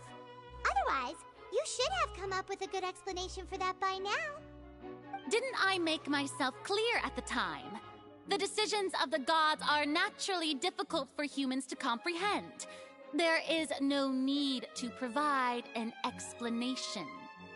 Lady Furina, I believe a reminder of your current circumstances is in order. While the court is in session, the principles of justice and the law must come before all else. While you are an Archon, you are also first and foremost the defendant in this trial. You will prove yourself unable to defend against the prosecution's charges if you continue to withhold vital information against the rules of the court. I never thought you'd use that kind of rhetoric against me. That was no trick of rhetoric, Lady Furina. I've merely reiterated the rules of the court. Rules that all should respect and follow. So, you neither knew why Child was declared guilty, nor did you understand the structure and operations of the Oratrice. Instead of having been created by you, the manifestations of authority you mentioned have been made by the real Hydro Archon, haven't they? The real Hydro Archon? Well, now you're really losing me. It is true that I did not know why the Oratrice gave out a guilty verdict that day. But the Oratrice handed out that verdict unilaterally, and it has been operating independently ever since it was first created. You can't argue that just because a divine creation is flawed, that the god behind it must also be no god at all. She's still throwing out all kinds of excuses. Seems like she's confident that we won't be able to produce proof that she has no power over the Oratrice. My power as an Archon. There are many ordinary citizens in the audience. How can I just carelessly demonstrate the formidable power of an Archon? If that poses a concern, I'm prepared to extend my protection to the audience. You don't need to go that far.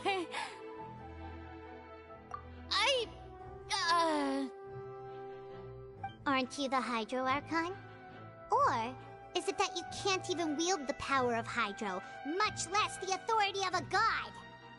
Indemnitium! Yes! It's all because of Indemnitium!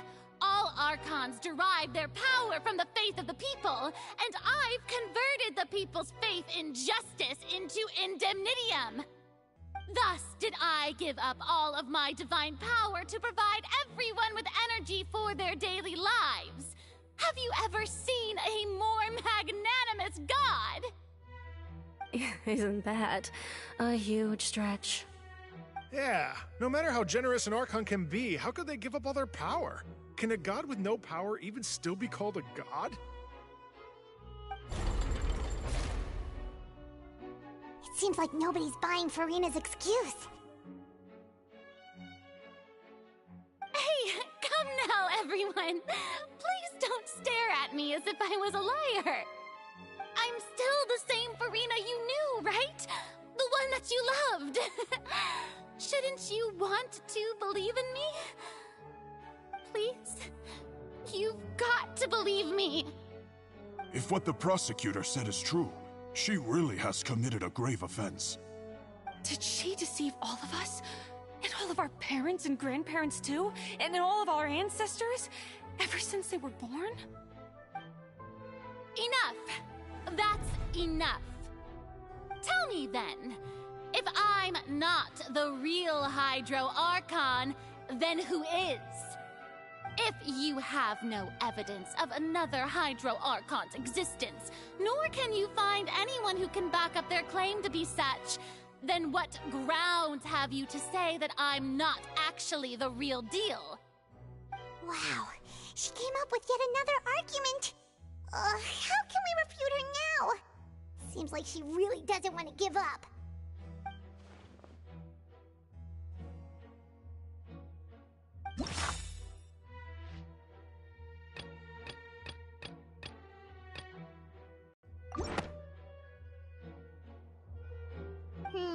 That doesn't sound right.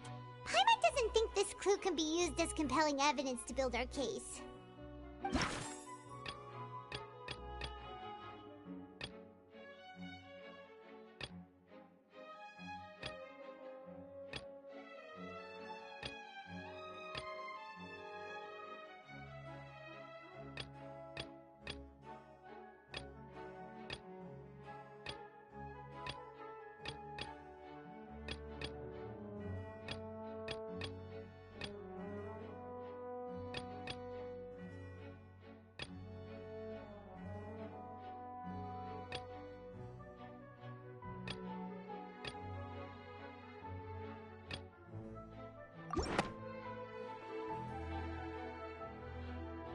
It has been established that all Fontanians can dissolve in water from the primordial sea.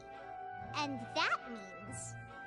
Since you insist on claiming to be a god and not a human, then there's a method that you can use right here and now to eliminate all suspicions of you being the latter. Miss Navia, please apply to serve as a temporary attorney for the prosecution before addressing the court. Though you act in partnership with the prosecutor, you must still adhere to proper procedure. Super sorry, Monsieur Chief Justice. I swear this really will be the last time that I'll speak out of turn. Now, I've brought some seawater from Poisson. As everyone knows, a massive flood struck the area not long ago, taking many lives, including those of some of my closest friends.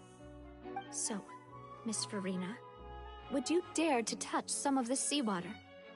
If we are to believe that you are indeed the real Hydro Archon, touching this seawater would have no effect on you. All it should do is strengthen your case. But if you don't dare to touch it, then we would have basically proved the reverse. Oh, and I must remind you that after the disaster at Poisson, nobody wants to see any more people dissolve. I do hope you'll act prudently and choose the simpler path of admitting guilt. Navia from the Spina di Rasula. The Spina has governed Poisson for many years. I guess her suggestion is valid. If Lady Furina is indeed just a human, she's probably Fontanian like all the rest of us. Would she really dare to try?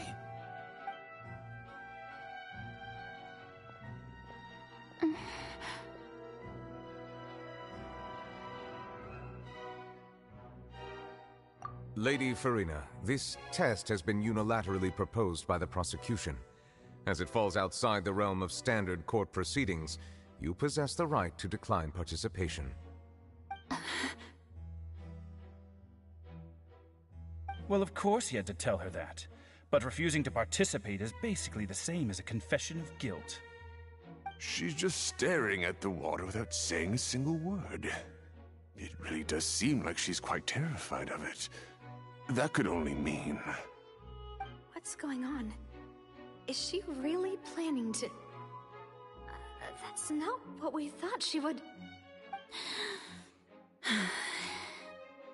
Due to the inherent risk of the test, Lady Farina, you may...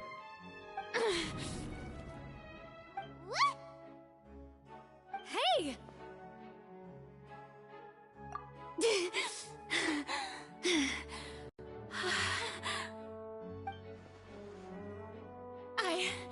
I'm fine! Look at me, everyone! My hand is still here! I haven't been dissolved! Will you believe me now? I really am your Archon! I'm nothing like a normal human who would fall apart as soon as they touch this water! Really? Was this not the most obvious thing in the world? Miss Siegewien? If you are present, Miss Siegewien, please come forward and attend to the defendant. Siegewien? Don't be nervous. It'll just take a few seconds. Let me see. That should be enough. Please announce the results of your evaluation to the court, Miss Siegewien. As everyone doubtlessly saw, Miss Farina was displaying symptoms of hyperventilation and flushed skin. These indicate that she was experiencing the adverse effects of exposure to primordial seawater. The extent to which she was affected is the same as other humans when exposed to primordial seawater of a similar concentration. Thank you, Miss Siegewien. Lady Farina, you may return to the defendant's stand. Oh wait, what did she just say? I didn't get dissolved! Shouldn't that be enough to prove my innocence? Well, considering your tendency to run from your problems, we did originally prepare a direct sample of the seawater around Poisson. However, after extensive discussion, we exchanged it for a sample that is not concentrated enough to dissolve an actual human. After all, on the off chance that something entirely unexpected might occur, we don't want anyone else to lose their life to the sea. Yeah, so out of regard for Farina's life, you secured a low-concentration sample and asked the head nurse to serve as an expert witness. It's a great thing that the direct sample wasn't actually used. Farina could have... I can't believe... you...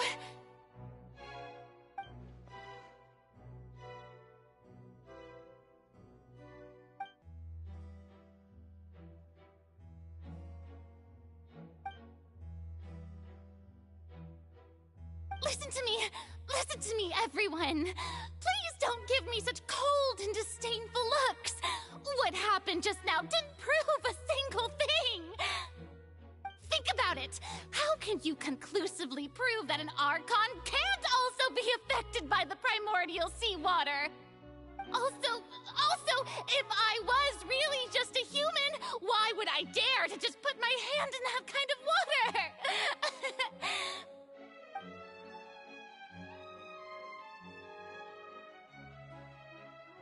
Please, anyone, just listen to me! I swear, I really am your Archon!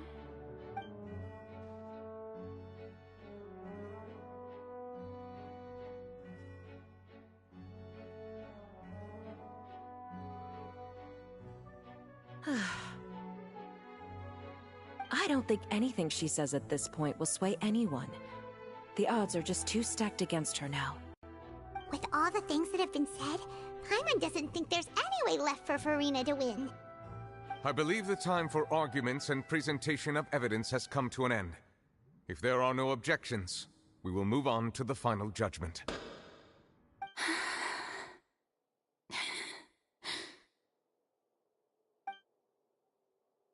I don't think anything she says at this point will sway anyone who's too stacked against her now.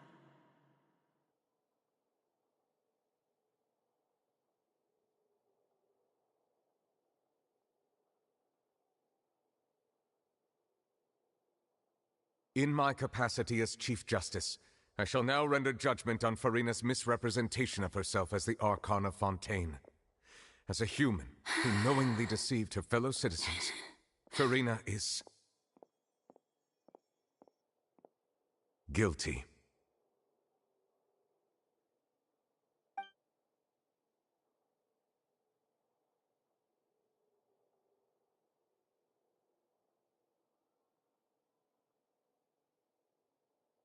We shall now turn to the Oratrice Mécanique d'Analyse Cardinale to render the final verdict on the charges.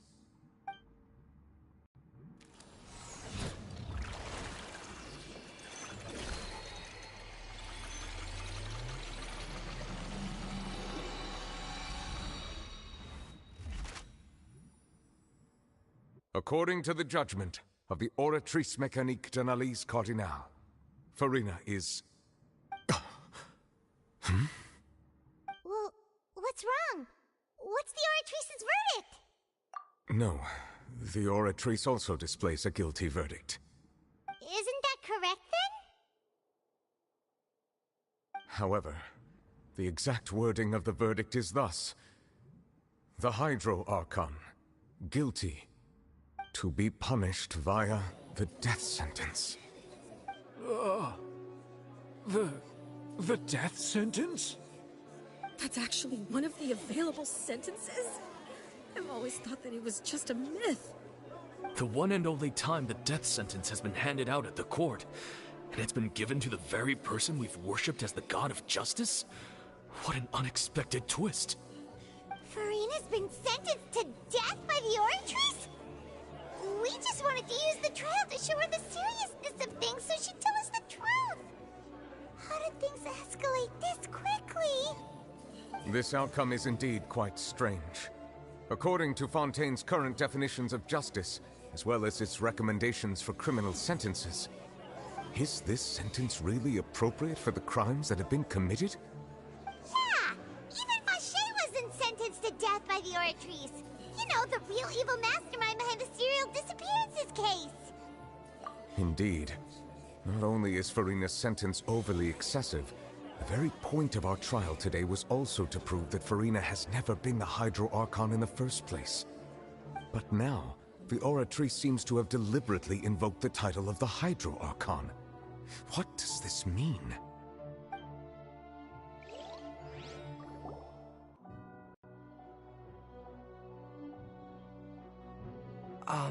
Excuse me, if I may interrupt. Is the trial still going? Fremine! You finally made it. I assume this means you've completed your mission? Mm-hmm. Any mission Father assigns to me will always be top priority.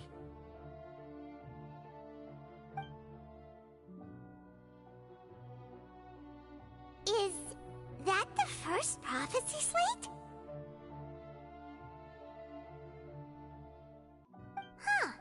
So the knave privately arranged for Fremine to try and find the missing slate. I looked everywhere and finally found it at the bottom of the sea.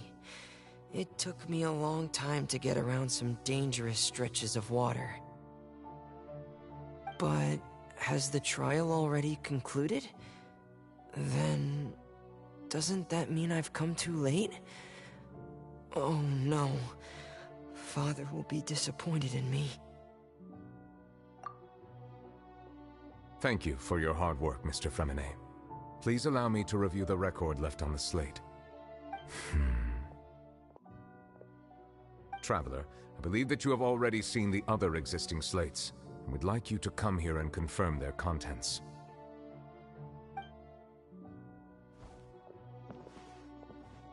Huh?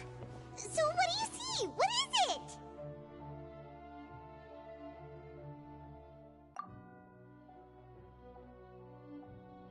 I believe I've now made sense of the Hydro Archon's crime. It has to do with Fontaine's lost history. guilty of deceiving her people? Oh, wait, no, that's Farina, and we've already proven that she's not the Hydro Archon.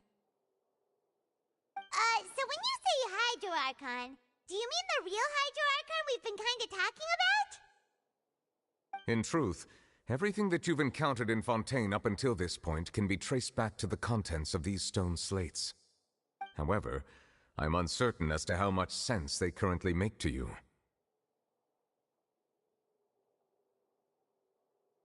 Okay, let's try to recall the contents of the other 3 stone slates. Paimon will do her best to help you remember.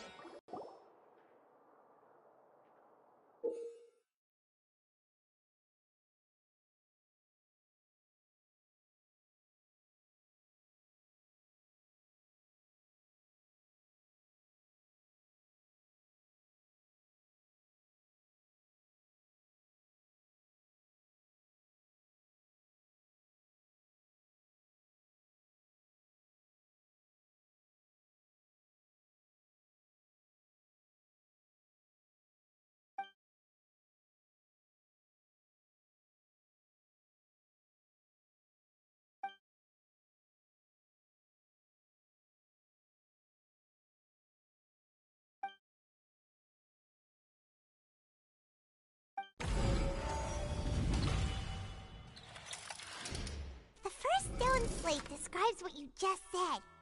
It seems to show the previous Hydro Archon using her divine power, and then the Oceanids turn into humans. Does that mean that Fontainians are transformed Oceanids?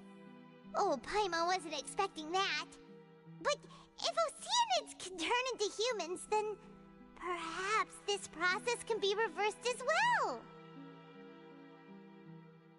The second stone slate shows Celestia floating in the sky, and the Hydro Archon and her people worshipping it together.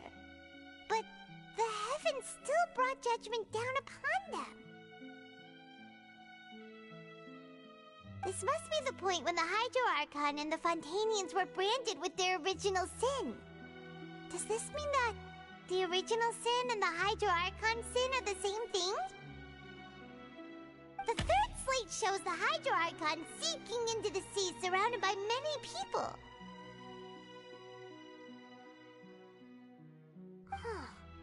That reminds Paimon, didn't we also watch that happen to someone else? Well, the fourth slate is the prophecy the Fontainians have been talking about. People dissolving into the sea, the Hydro Archon crying on her throne, and so on. We didn't believe that such a crazy disaster could happen at first, did we? But after that incident, it was just a question of when and not if.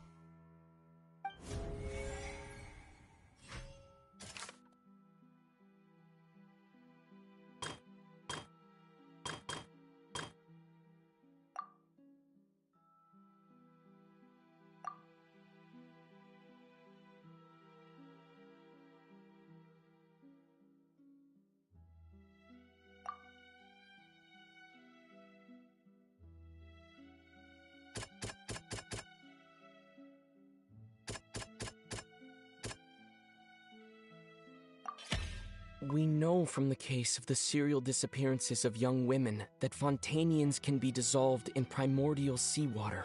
And the first stone slate tells us that long ago, the Hydro Archon used her power to turn Oceanids into humans.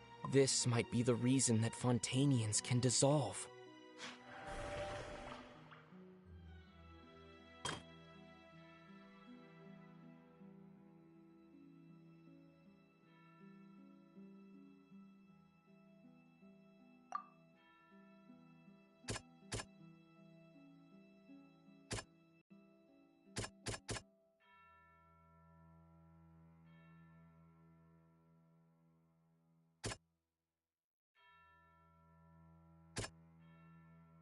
That doesn't sound quite right.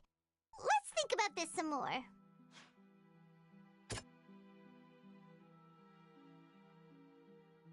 That doesn't sound quite right. Let's think about this some more.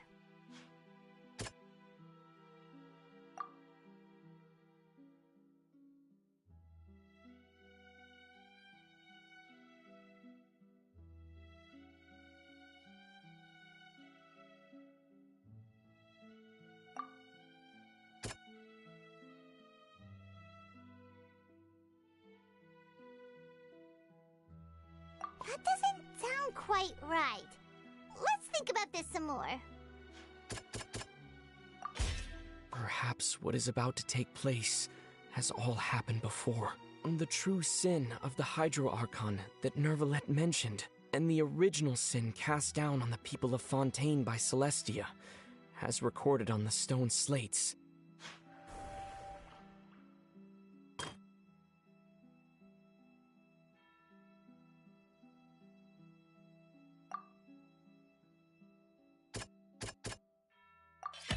It's not as simple as falling into the sea. When Navia fell into the sea, her consciousness was subjected to judgment. The stone slates show the people gathered around the Hydro Archon in the sea.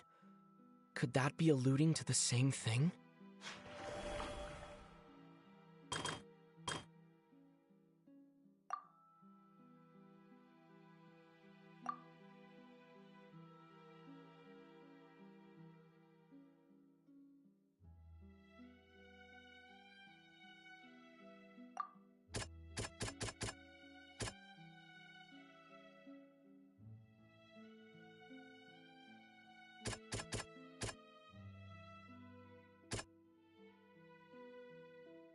That doesn't sound quite right.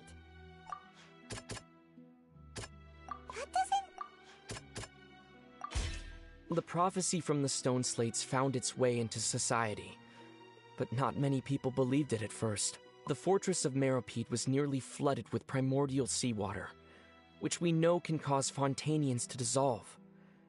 It seems increasingly likely that the prophecy may come true. If we hadn't dealt with it in time, things could have gone very badly. They'll dissolve into the primordial sea but won't cease to exist. Their essence will flow in the seawater, converge, and take the form of an Oceanid. The Hydro Archon was sentenced to death in court, shocking everyone present. Perhaps this means that her sin was actually Fontaine's original sin.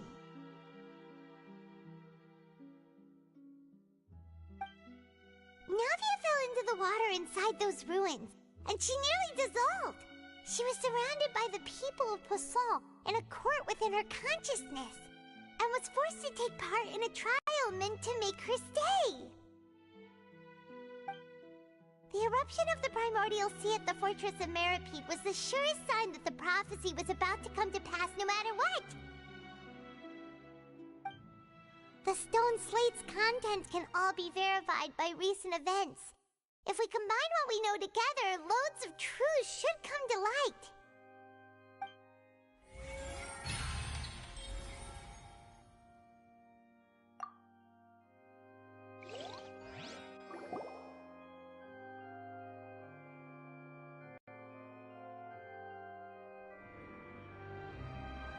Huh? Oh, Paimon gets it now! So that's how you can make sense of it. But then it feels like we're going to have to share some truly shocking revelations. Let's hear them. Incredible. Linny, did you hear that? We're not real humans. All Fontainians were originally created by the late previous Hydro Archon, with Oceanids as their basis. The evidence for that can be found in how only Fontainians could dissolve in primordial seawater, and how all the girls Vacher dissolved were also turned into Oceanids. Oh, and according to Navia, when she was about to get dissolved, she also saw everyone gathered around for a trial, all of them in the shape of Oceanids. Indeed. Yeah, and it follows from the content of the first slate that she probably angered Celestia by creating humans without prior permission. That could also explain why the Oratrice judged the Hydro Archon to be guilty. It's to account for that ancient sin. The Hydro Archon's true sin was creating us? And yet, after many hundreds of years, the Hydro Archon's creations have turned around to try to judge the Archon within the Opera Epiclese. The twists of history are often the most unexpected of all. Yeah! Isn't the image here just like when Navia fell into the sea? So wouldn't it be trying to show the image of the Hydro Archon also falling into the sea once the prophecy has been fulfilled in the fourth slate? In the end, the people will all be dissolved into the waters, and only the Hydro Archon will remain weeping on her throne. Only then will the sins of the people of Fontaine be washed away. Did Paimon get all that right? You've made some keen deductions. I must say, given how much you still don't know, it is impressive that you've already managed to connect so many pieces of the truth. However, while you were able to decode all the information on the slates, they've also been etched with an additional layer of hidden information using a different power source. When we were at the ruins, I tried to decipher the hidden information recorded in the slates. But since we only had 3 slates at the time, I was unable to come to a full conclusion. Now that the slate collection is complete, I shall make another attempt to decipher the narrative recorded within. If everything goes well, we should finally be informed of the unadulterated truth.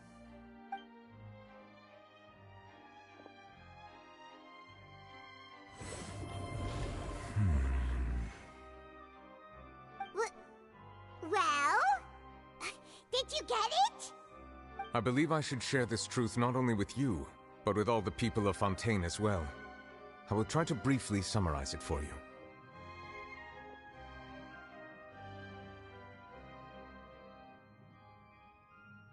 Your hypotheses regarding the origin of Fontainians and the sin of the Hydro Archon were both correct. In the Fontaine of old, the previous Hydro Archon sensed the yearning of her Oceanid familiars for life on land.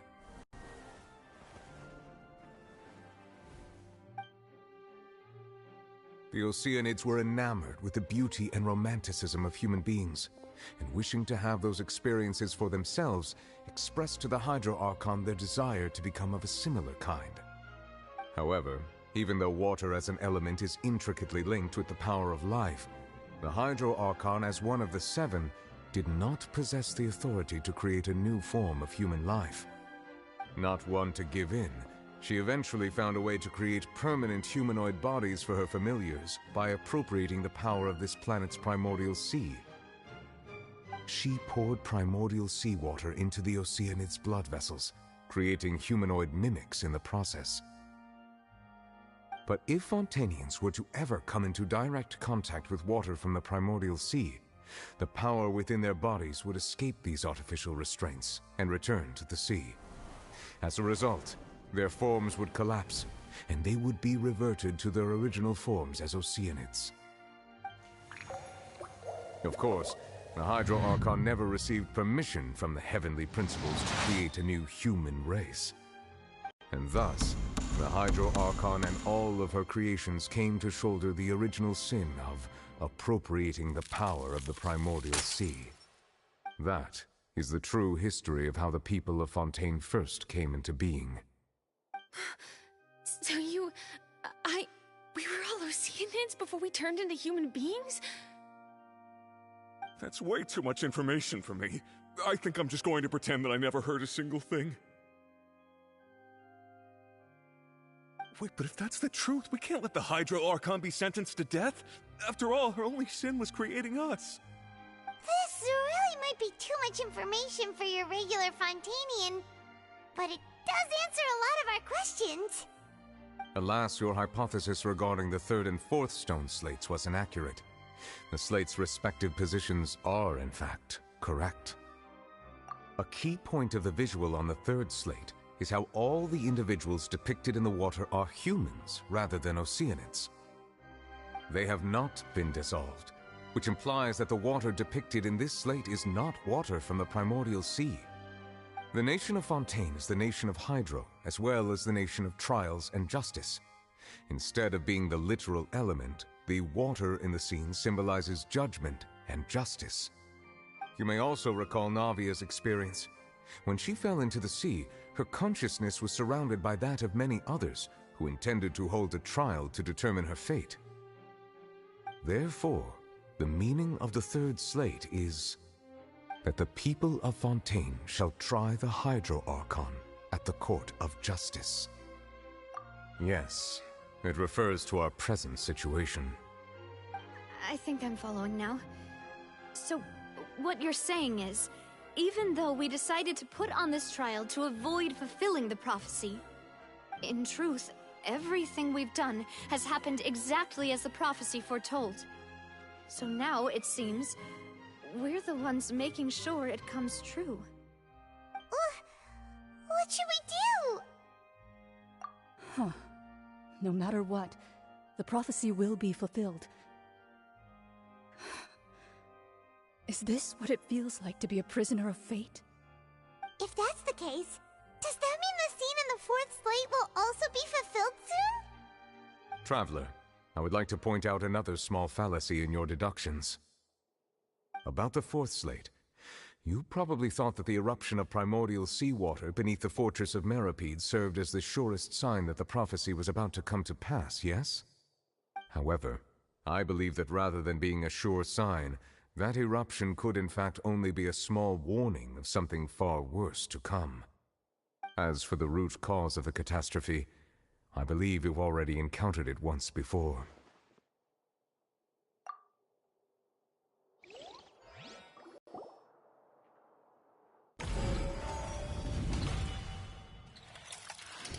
This eruption was just a small warning of the things to come. We must find the root cause of the disaster.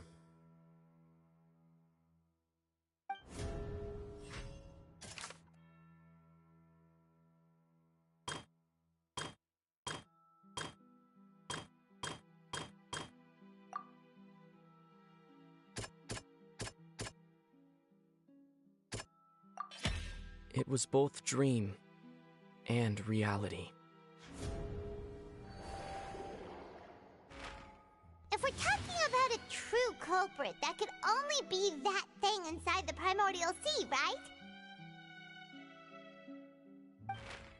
The truth, the original sin, the trial, and the root cause of the disaster.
That was way too close!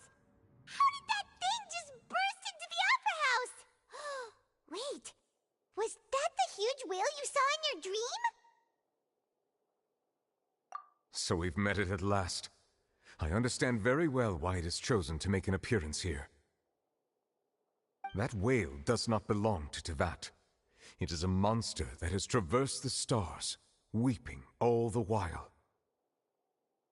It has been greedily consuming the energy from the planet's primordial sea, using it to grow. That is the main cause for the rising sea levels. And once it has finished consuming all of the energy contained within the sea, its next step will be... You said that when the Hydro Archon first created Fontanians out of Oceanids, she filled their blood vessels with primordial seawater. Precisely. That whale finds the blood of Fontanians nigh impossible to resist. Therefore, when it left the primordial sea, it decided to make its next stop a packed opera house full of food. Food in the form of Fontanians. We just barely managed to push it back, right? In that case, won't it come back to target the people again once it's managed to recover its strength? That is correct. Indeed, it is more accurate to say that we should thank that Harbinger for buying us some time. Without him, the whale would have likely come onto land far sooner. From the way he looked, he must have been fighting the creature for quite a long time. That battle maniac. We've always known that he had a special connection with that whale, but we definitely didn't expect it to help us out like this. Anyway, now that we know that this whale is the actual cause of the disaster recorded in the prophecy, all we need to do to stop the prophecy would be to find a way to beat it up, right? It is too late. It had already absorbed too much of the primordial sea's energy before we could notice it. At this point, it has become practically integrated with the sea itself. Even if the entirety of Teyvat were to be destroyed, it could still survive and swim off towards some other world. That's not something I will accept. We've already done everything we can, and we even found the true culprit. We've come so far. You can't just tell me that the last hurdle is some impossible foe. That's just not fair. Indeed, that's not how a grand performance should end. I'll fight it to the end, no matter what. So the prophecy will be fulfilled no matter what, huh?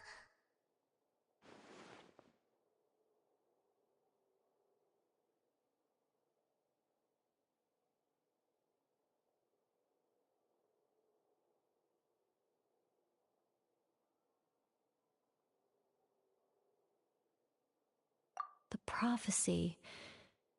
Yes, what has been prophesied will be fulfilled.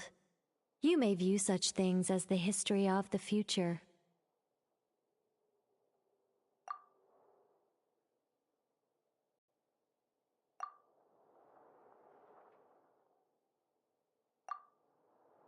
Just as prophecies are usually only the future as seen from the perspectives of the gods, could things be happening in hidden corners, where the god's gaze does not fall? Ultimately, fate shall serve as your only guide, no matter what will happen in Teyvat's future. All you need to do is to play your part.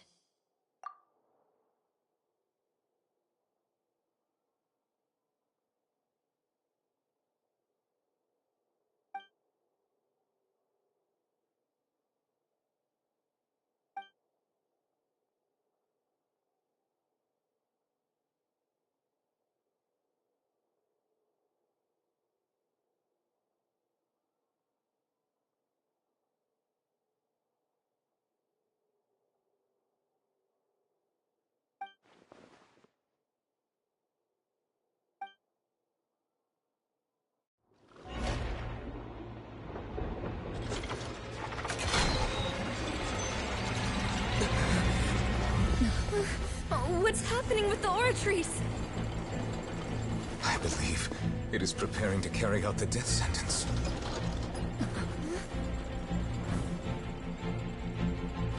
Furina!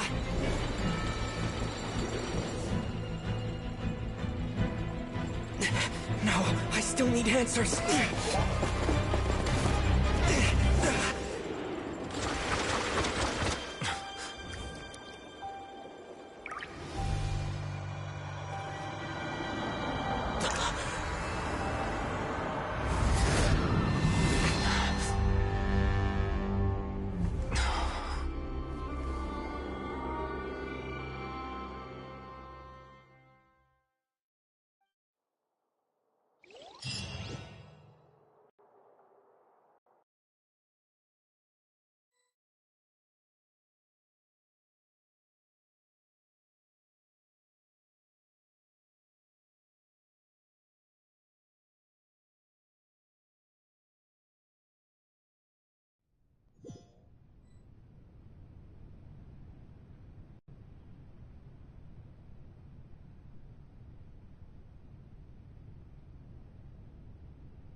You...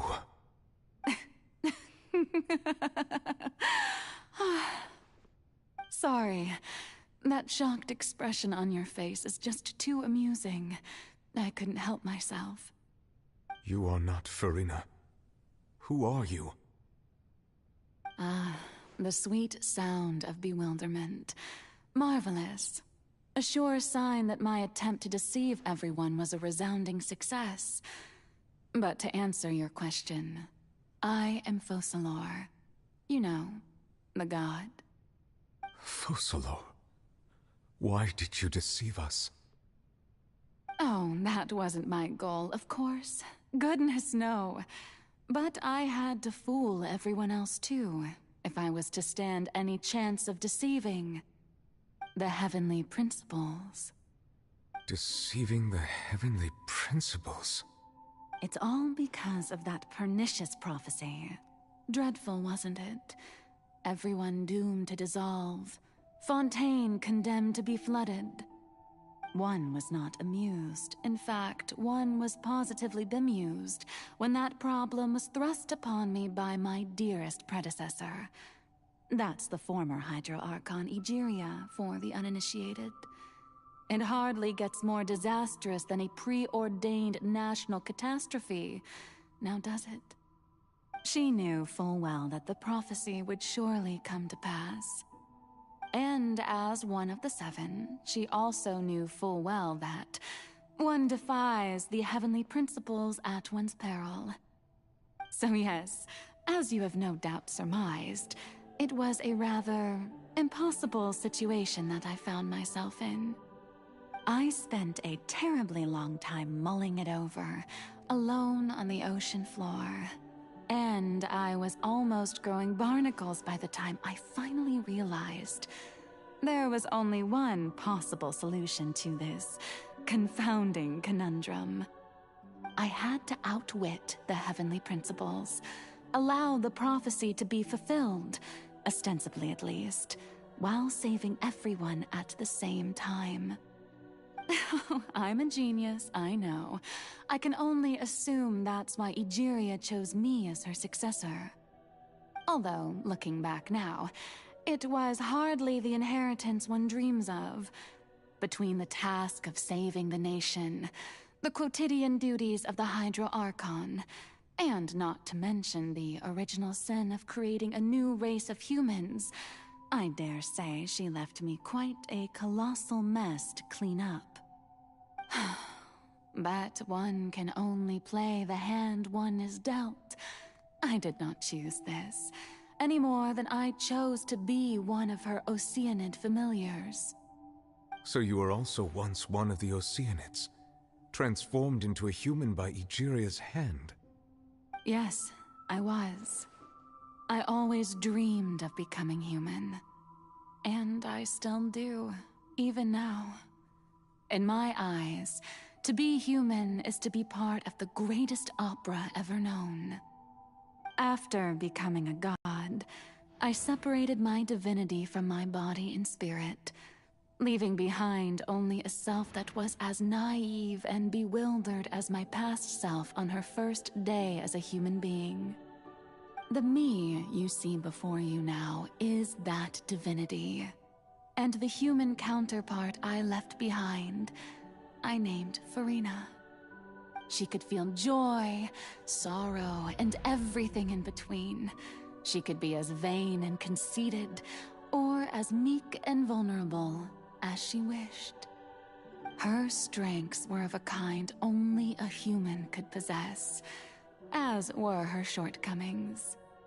But in my eyes, Farina's humanity was what made her perfect. She was perfectly human in every way. The person I always wanted to be. Anyway, so then I cursed her. All part of the plan, of course. The plan to deceive the heavenly principles. Do you still remember the final scene of the prophecy? The Hydra Archon alone, weeping on her throne.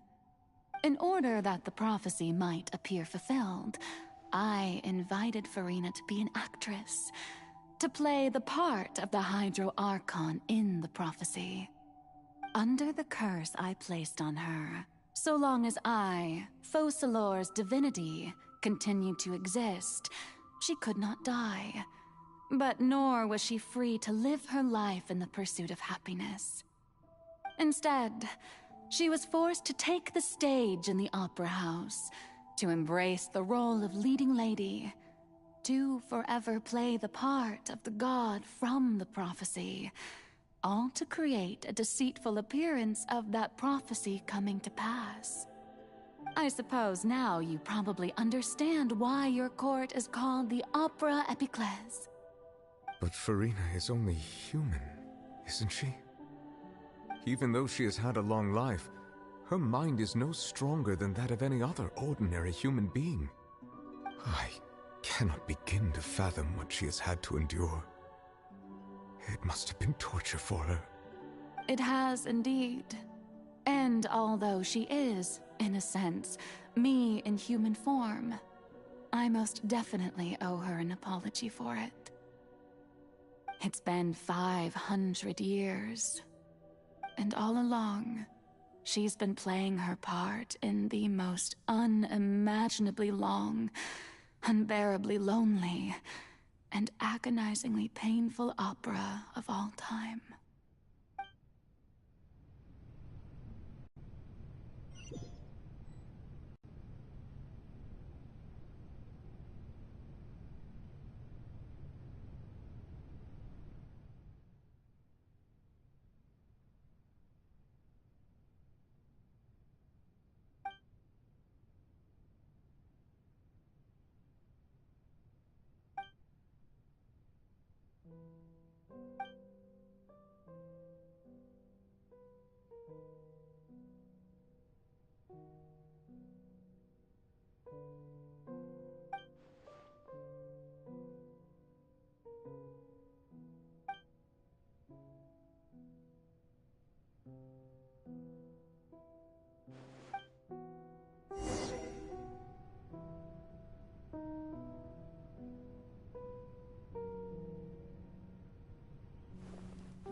Yahoo!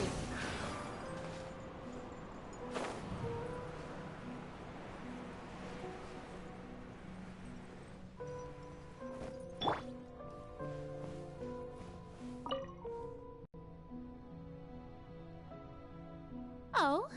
Who permitted you to come onto the stage?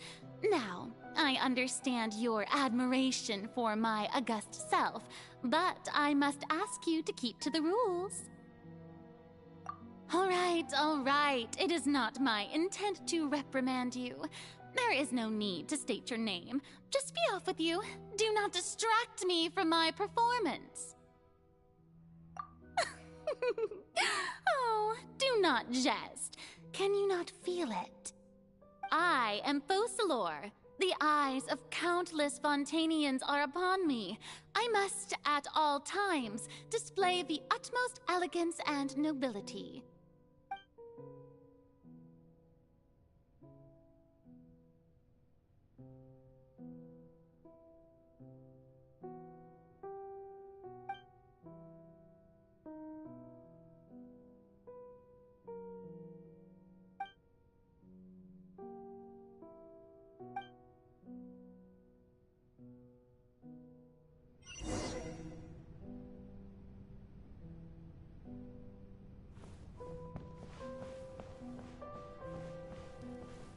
Dear audience, the performance is experiencing a technical difficulty, but worry not. The guards shall resolve it soon enough.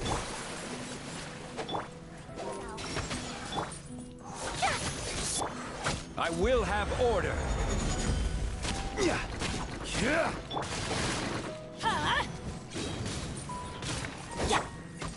Time for takeoff. Let's light it up! Gather!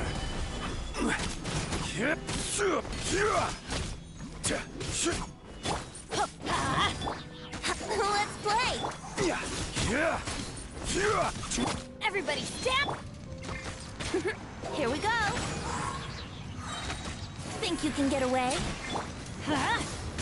Shoot! I can't afford any more band... Solidify!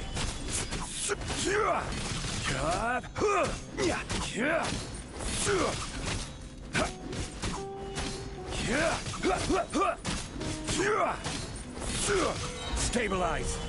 This is order!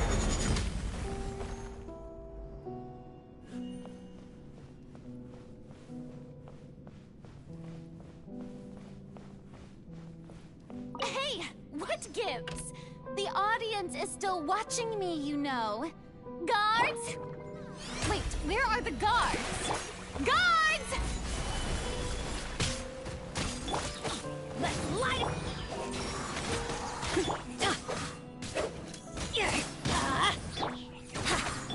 Let my name echo in some... Teamwork is dreamwork! Yahoo! Time for takeoff. That's gonna hurt in the... Solidify! I will have order!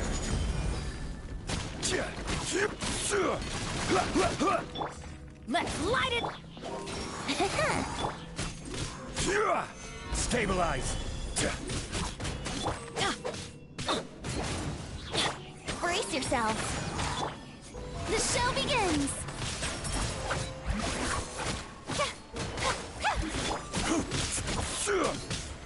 Solidify! Let's play!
Furina.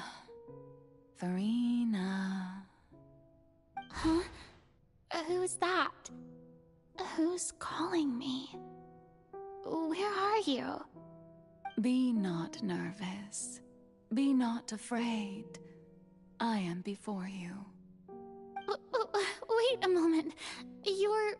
Mirror me? How can this be?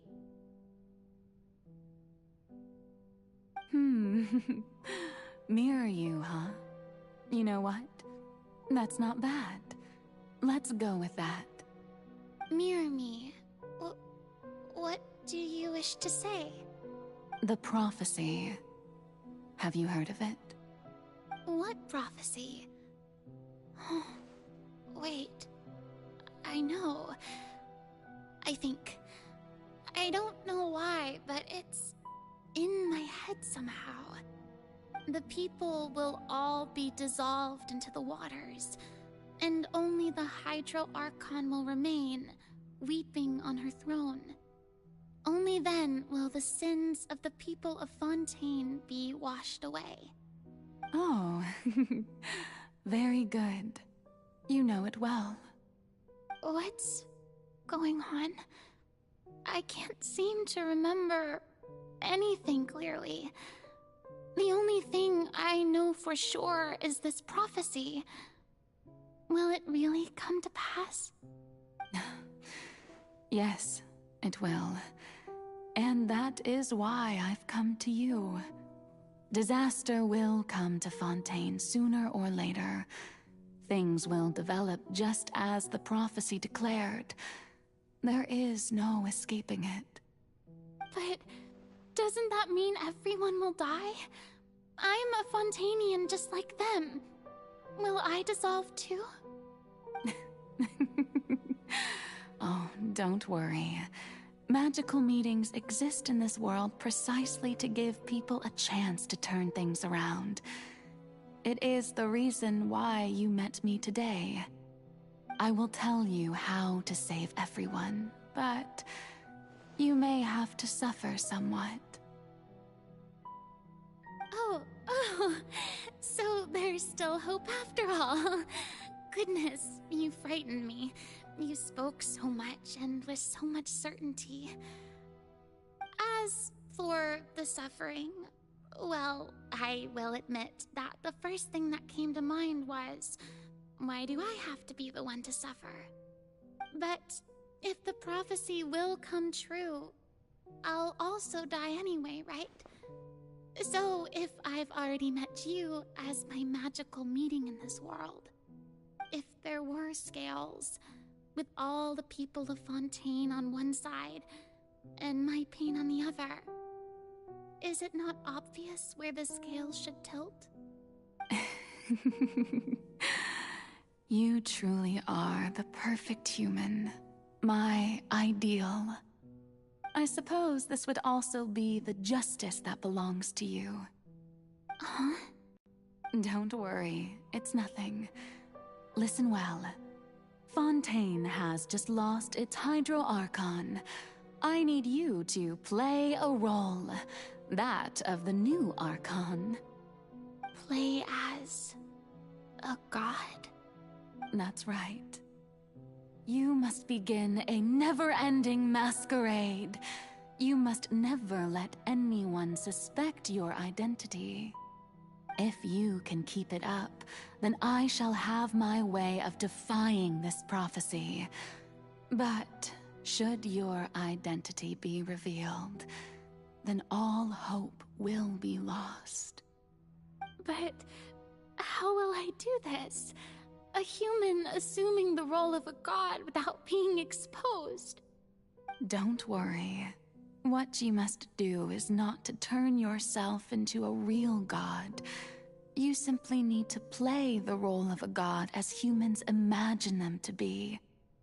Being a human yourself, I'm sure you already know what such an entity would be like. Remember, your true challenge will not be pursuing divinity, but contending against humanity. I'm still not sure I understand, but I'll try. I'll try to do this. So, how long am I going to have to play this role? To accomplish this mission, you will have to stay on the stage for many, many years.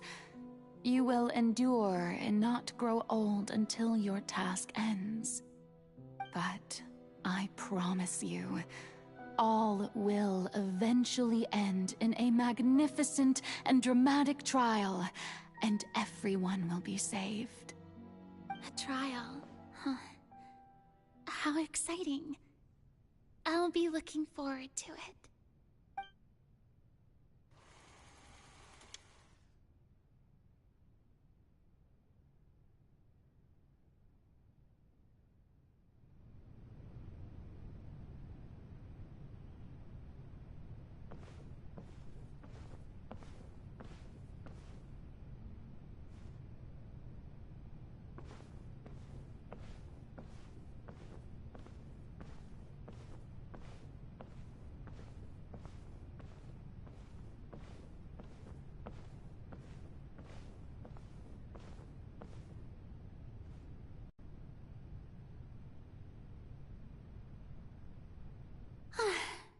The Maison Cardinalise has announced my accession, but this is my first time facing the people.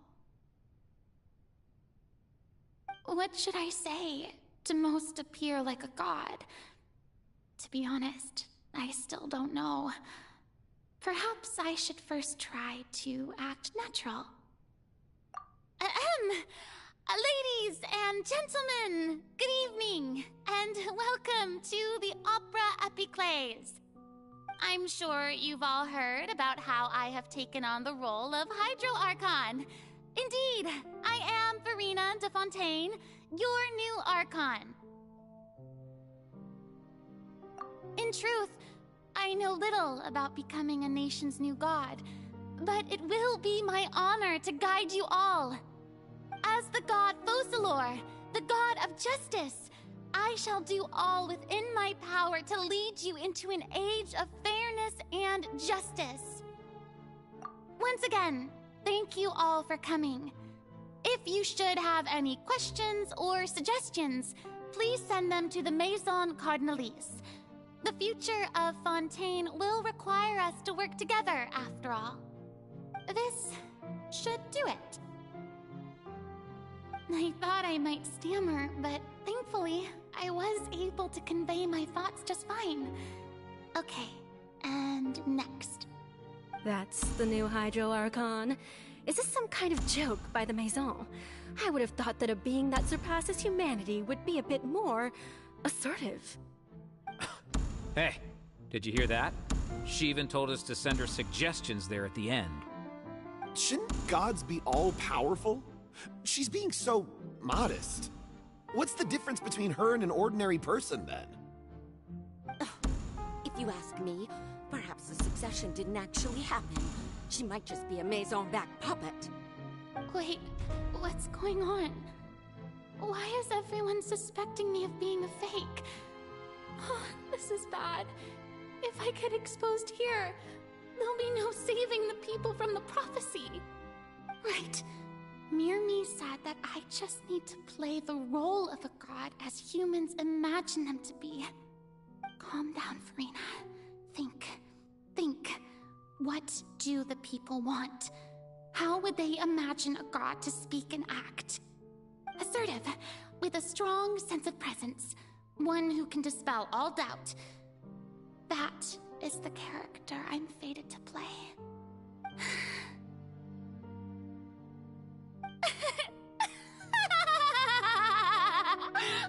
Oh, very good, my people.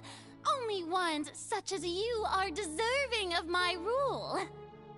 Now, I was wondering if some weak puppet were to one day come onto the stage and claim ownership of this opera house, would the children of Fontaine follow them? Well, it seems that you would all see right through them.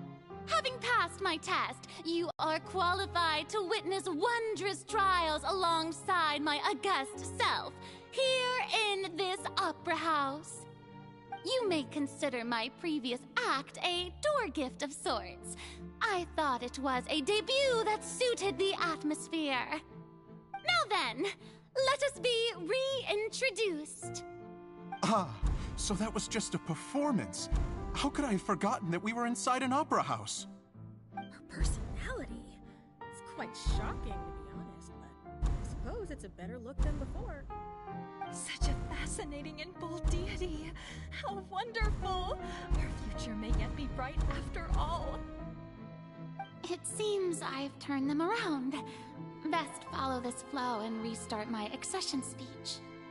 My dear people, whether you acknowledge me or not, whether you trust me or nay, I say to you, keep faith in your ardor for justice.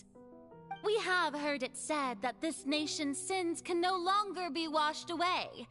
Well, I say that justice is most fragrant when it blooms amid sin. No, this won't work. They'll suspect me again. I must play the role that they want me to play. The scales of justice should not weigh heavy in the hands of its god.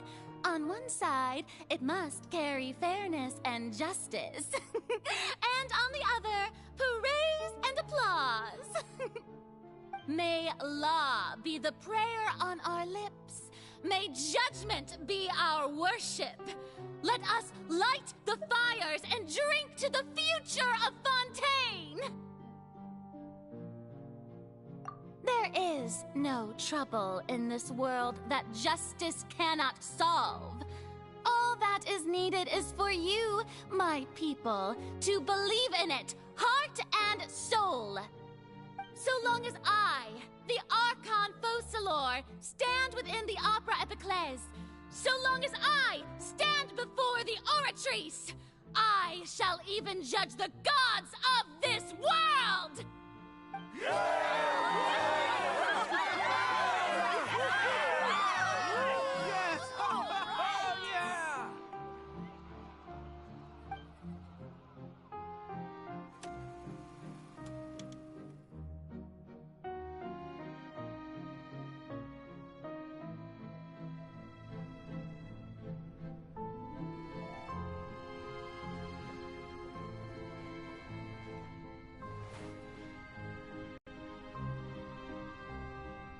Lady Farina, here are today's case reports, as well as a summary of the follow-up for your perusal.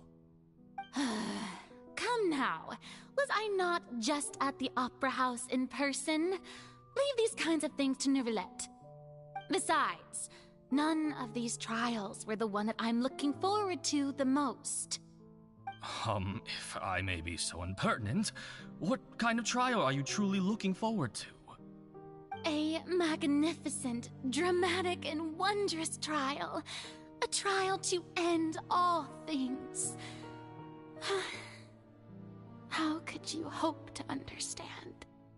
That's true. I fear I lack the ability to grasp your divine thought, Lady Archon.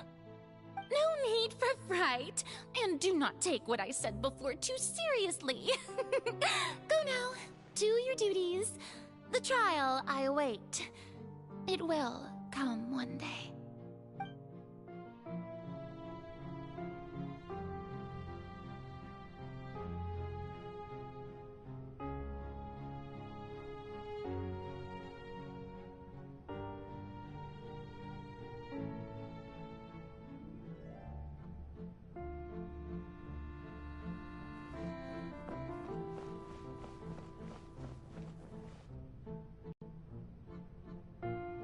Lady Farina, I don't know what to say. Thank you for agreeing to see me. No need to thank me. Or rather, thank your own sense of perseverance instead. Long have you stood in line to meet me, have you not? Oh, I'm afraid that's just an inevitable consequence of my divine charm. All right, Deoteria, is it? How is your son's illness? You remembered me, and you knew of my family, too. He is doing much better now. In fact, he is far more of an ardent believer than I. He was the one who forced me to seek an audience with you, and to bring your words back to him. Oh, good. Very good. If this should happen again in the future, please do not hesitate to come and tell me. Going down to citizens' homes every so often, while not usual practice, should serve as a fine change of pace. You're such a gentle and wise god. Thank you once again, on behalf of my son.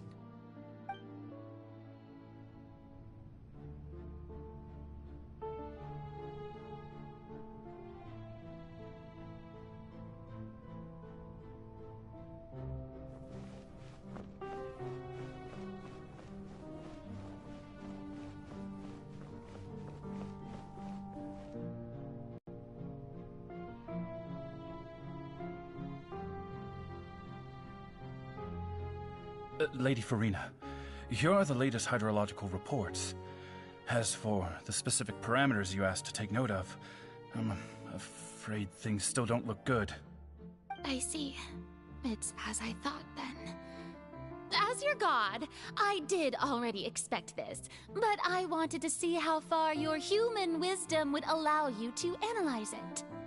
All manner of signs indicate that the prophecy will still come to pass. Forget it. That's not something you need to worry about right now. Well, as I understand it, The Fontaine Research Institute is also trying to find a way to counter the rising water levels. Really? Have they found anything? I'm afraid that they haven't found any effective solution thus far. Oh, is that so? Well, no wonder. This issue has reached the realm of the gods, after all. Still, their spirit is praiseworthy.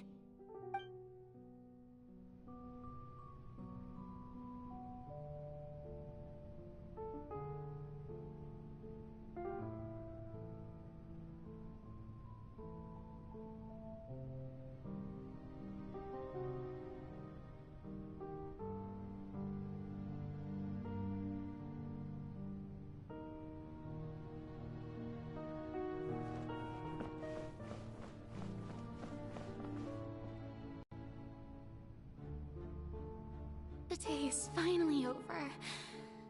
I haven't had a moment to breathe this whole time. But it's good to see that everything's getting on track. There are no longer any voices of suspicion. Maybe this is fine. I just need to keep going, and everyone will be saved.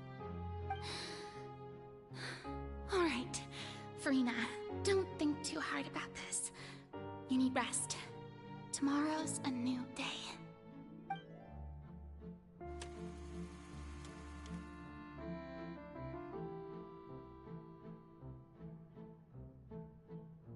Lady Furina, here are the new trial reports for the latest cases, as well as a summary of the follow-up.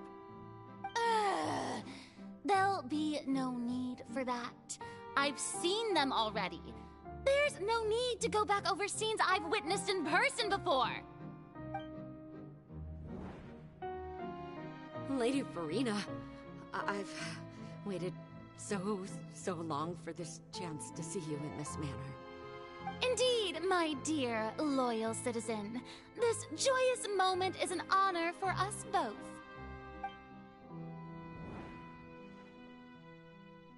Lady Furina, we're detecting significant hydrological anomalies near Poisson. Understood. Keep monitoring. Keep me informed should anything come up at the Institute.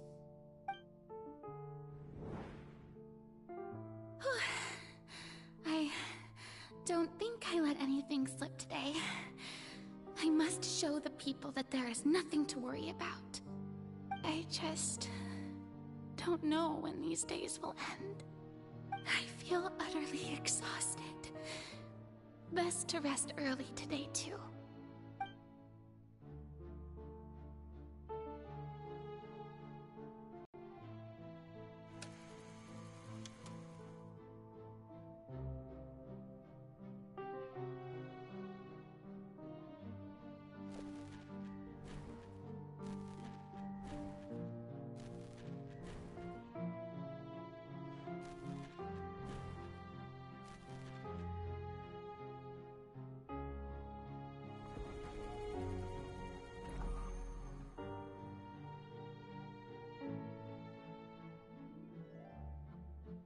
Lady Furina, it's like a dream being able to speak with you up close like this. I've heard that the first member of our family who was honored to receive an audience with you was Madame Dioteria, almost 20 generations ago. And what a fine family yours is indeed. It brings me great joy to meet such a faithful believer, a descendant of a line most ardent. Surely you exaggerate, Lady Furina. My lady? What is it, good citizen? Oh, are you crying? Uh-huh. Oh, really now? I didn't even notice.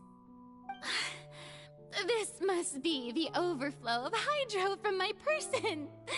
Well, can't quite help being the god whose dominion is the waters, can I? No wonder. No wonder. A manifestation of your power, then. Oh, Archon, I am honored to have witnessed it. Honored indeed.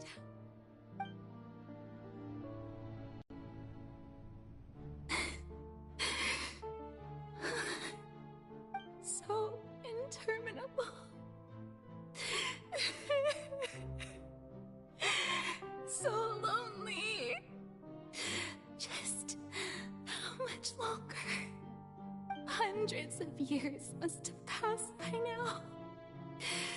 Perhaps the show must go on for hundreds more. I never imagined that it would hurt so much. Have I reached my limit?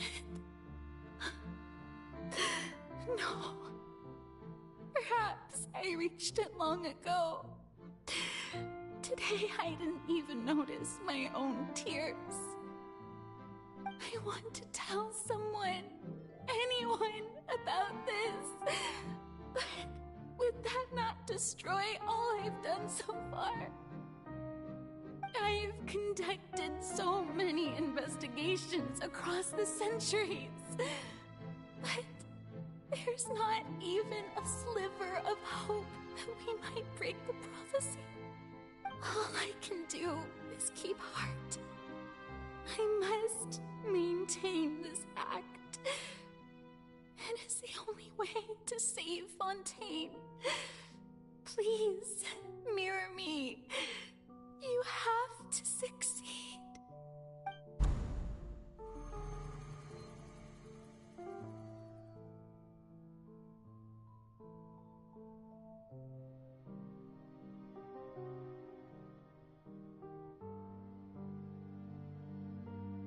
Furina, you don't have to shoulder this burden alone.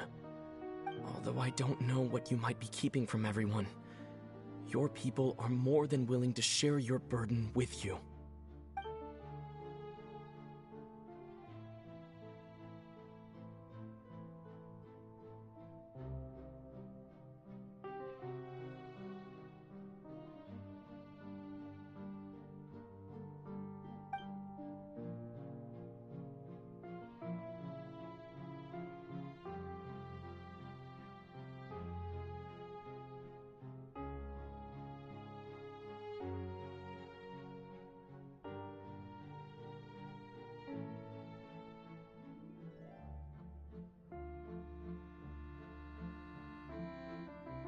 Share my burden. That's impossible. It was fated right from the start that this would be my duty alone. But even if your burden doesn't need to be shared, you can still choose to confide in someone. Just share it with me. I'm what you'd call a witness. A witness? Yes, I've heard that you came to Tevat from beyond the stars, yes. In other words, you never belonged here. And if Tevat is, in its entirety, a show on a stage, then you're just a spectator, aren't you? If that's the case... He's right. I could confide in him, couldn't I? But if things don't play out as expected, the people of Fontaine will be the ones to pay the price. No, Furina. You shouldn't be selfish. But what if it's really alright? Furina, you've worked so hard for so long. Surely it would be okay to put yourself first for once. Just this once. Is it such an outrageous thing to do anyway? To find someone in whom you can confide your frustrations and sorrows? Surely it could not hurt. If you let this opportunity slip through your fingers, it might never come by again. Think about it long and hard.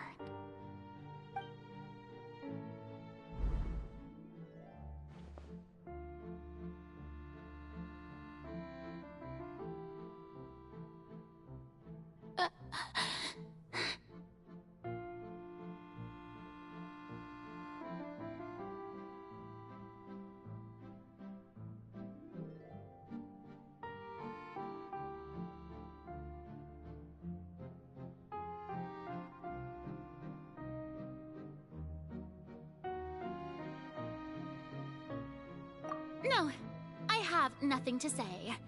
I am Furina, the Archon of Fontaine. everything will surely get better. All you need to do, dear spectator, is to witness my performance until the curtains fall.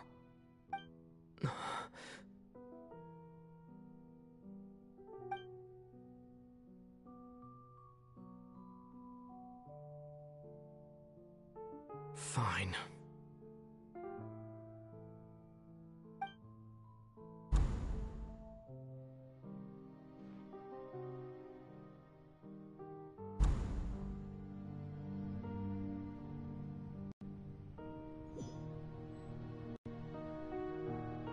So even Farina doesn't know the truth?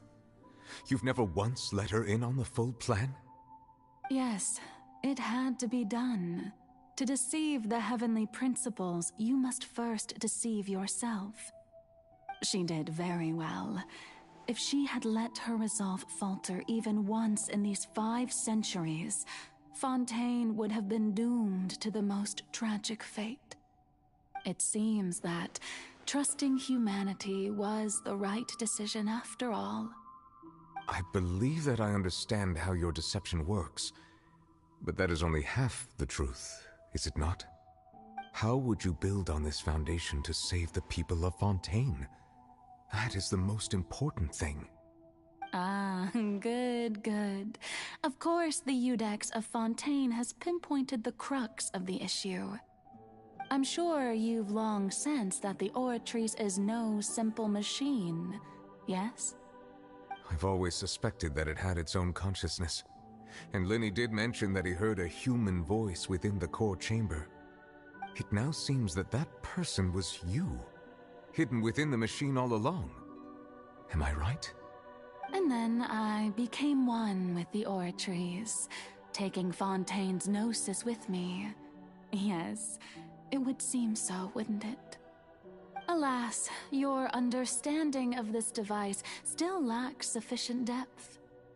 In truth, it is no enactor of justice. It is, in fact, a device created to kill the god of justice. I beg your pardon? Oh, you have it. And to be more precise, not only will the Oratrice take down the god of justice, it will also take down the divine throne upon which she has been placed. I mean, did you think I would be the sort to enjoy peaceful repose while Farina suffered? My work over these last 500 years has been to constantly accumulate indemnitium within the Oratrice. But really, some have already discovered that only a small fraction of the energy generated by the device was ever used to provide power to Fontaine. The vast majority had to be, accumulated to enact this death sentence. It was all a part of your plan, then? Both the trial and the sentence? Indeed. This power, accrued over 5 centuries, could have sustained Fontainians for millennia had it only been used for that purpose. Almost all of it has now been stored within the Oratrice. But only power of this magnitude could hope to destroy the Hydro Archon's divine throne, shaking the rules established by Celestia and breaking through the institution that is the Seven. So the Oratrice's call for death was for neither Farina nor Focalor, but for the Hydro Archon. The destruction of that divine throne. If I do not misunderstand your intent, you must be... returning what's rightfully yours to you, of course. In other words, this was all done to return the authority of the Hydro Archon to the Hydro Dragon of this planet. But...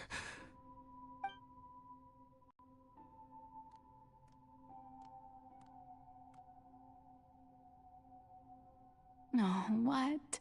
Getting sad again, are we? The authority of the ancient dragons shall soon be yours once more, O Hydro Dragon Sovereign. And this is the face you make.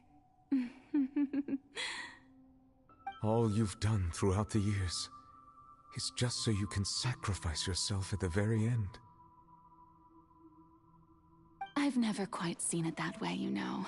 Even now, I'm quite pleased at how well my deception worked.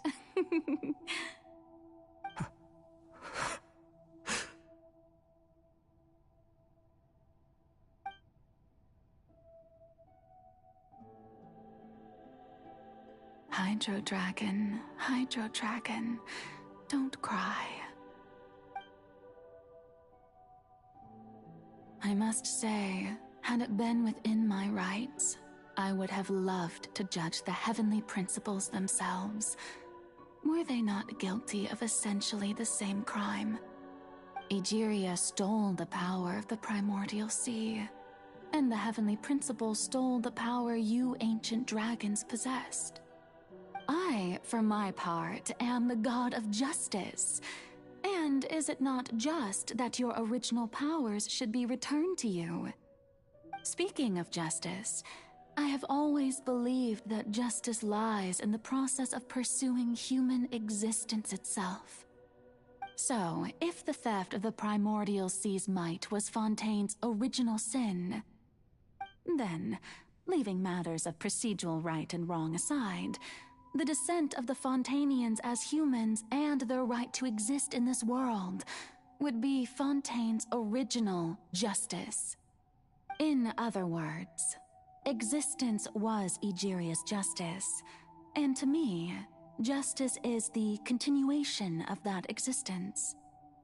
Defying the prophecy and ensuring that Fontaine's people shall live on, that should be the justice enthroned over all others.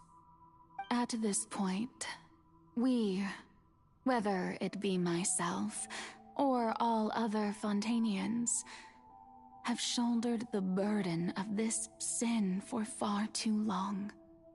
Iudex Nuevillette, the highest judge in our land, when you regain your full power as an elemental sovereign, what verdict shall you pass upon us? So when I was invited to the court of Fontaine to serve as Iudex, I see now that that was your idea too. At last, I now understand the true purpose behind this position. In the beginning, I was uninterested in human existence. But these 5 centuries of living alongside them have gradually brought about mutual understanding between us. And I have even attempted to feel as they feel. You are a devious one, Focalors. Things being as they are, surely you know that I could never declare them to be guilty.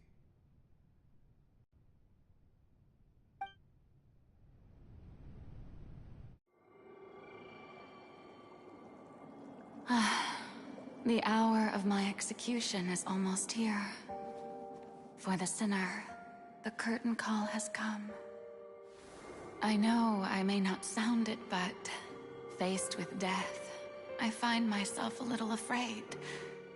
Perhaps this is one thing both gods and humans have in common.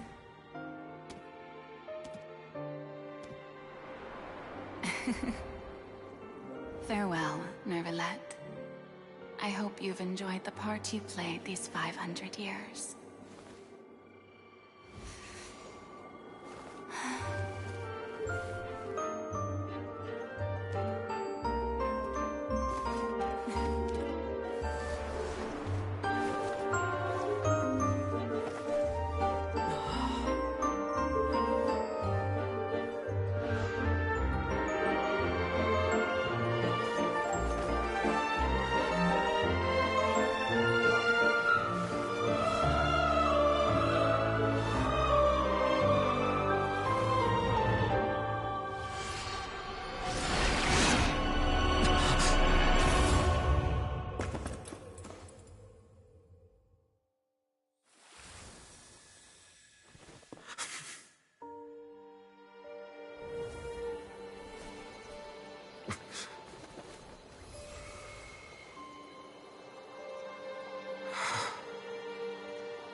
I, Iudex Nuevillette, hereby declare, people of Fontaine, your sins are forgiven.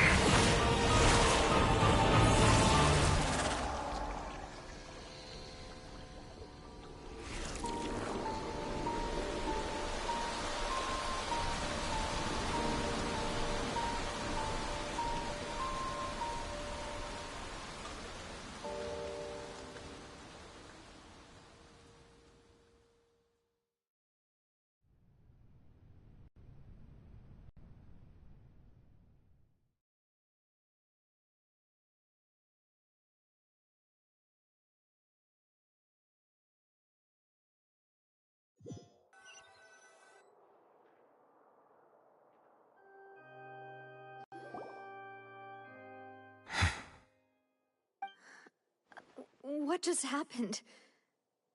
Has the death sentence been carried out? Was that bright light some sort of misdirection?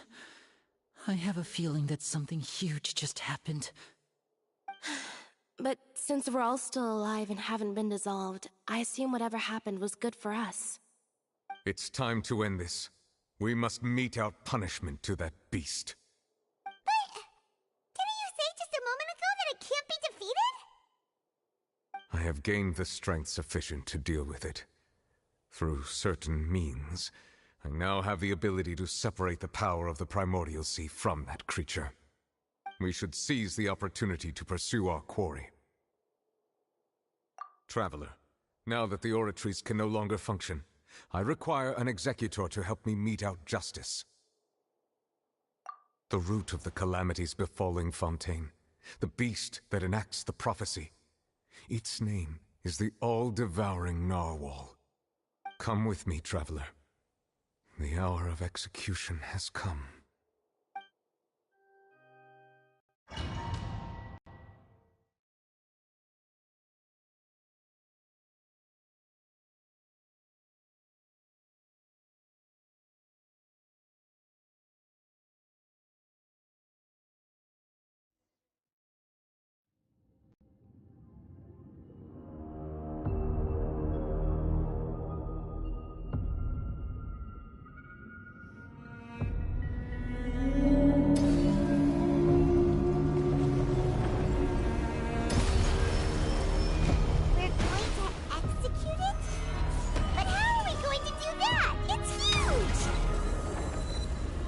Done my best to separate the power of the Primordial Sea from the way. Considering the size of the beast, I cannot reach the power source. Unless we can find a way to attack it from within. We shall share a part of the ancient dragon's power with you. We shall look for an opening together.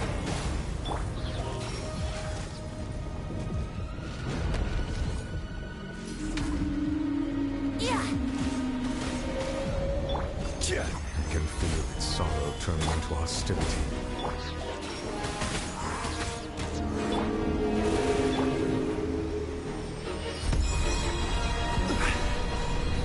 Everybody stand back! Crumble! Let's play! Solidify! Here we go! The all-devouring narwhal cannot resist its instinct to devour. Continue to trigger its hostility. Chance will present itself.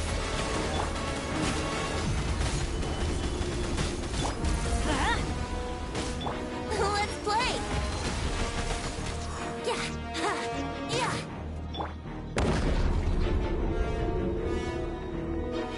Gather!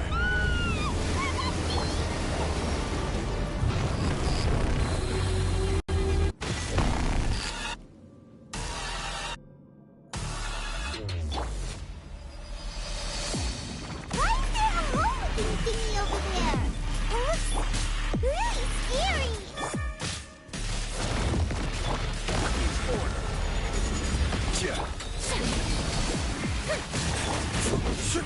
Gather! Let's light it up. Let's play. I have granted you my protection.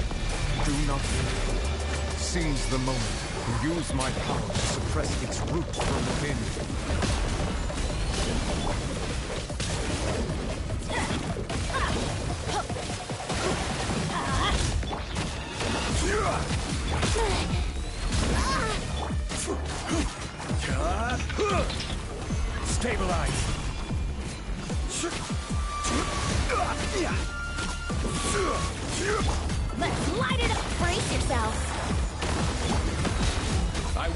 have order! Gather! Here we go! I'm going in!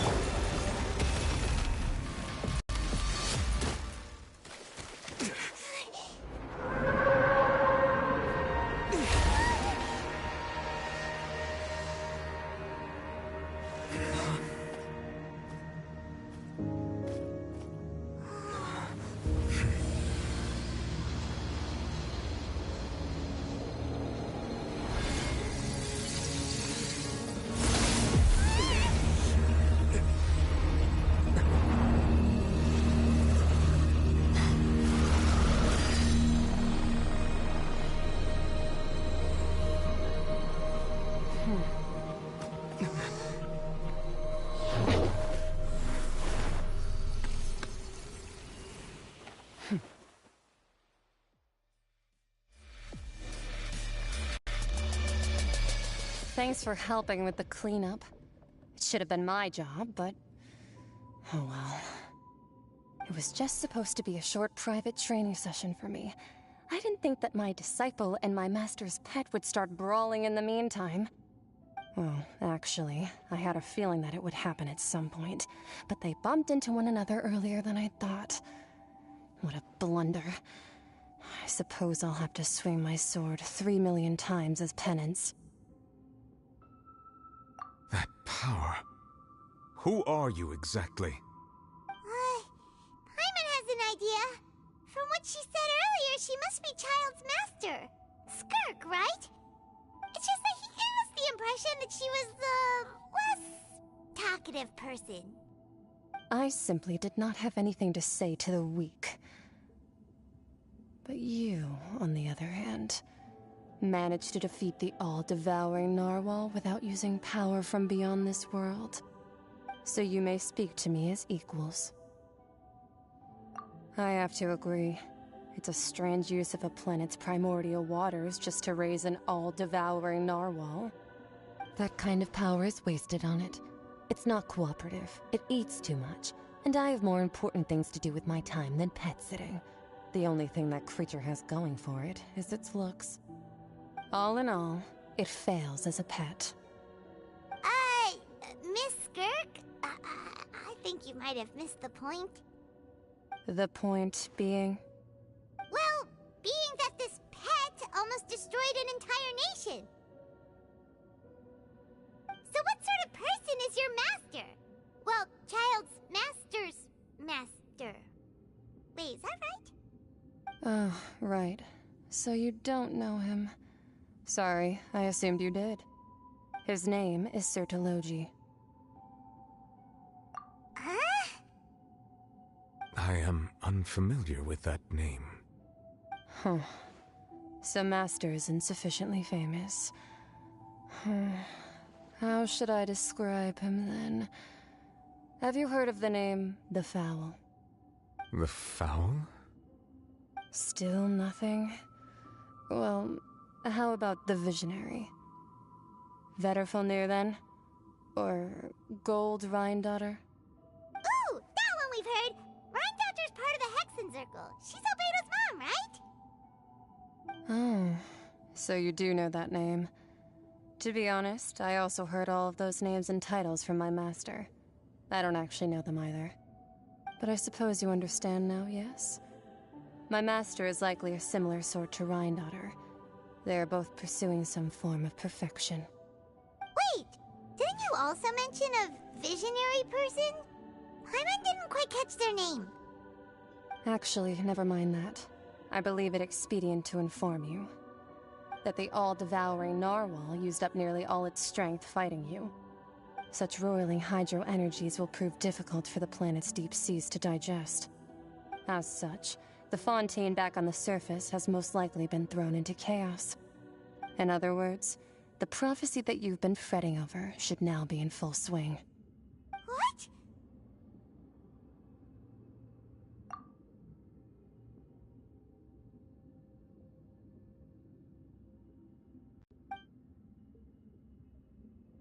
Not to worry.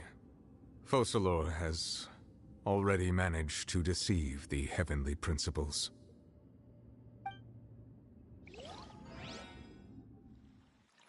In the end, the people will all be dissolved into the waters, and only Farina will remain, weeping on her throne.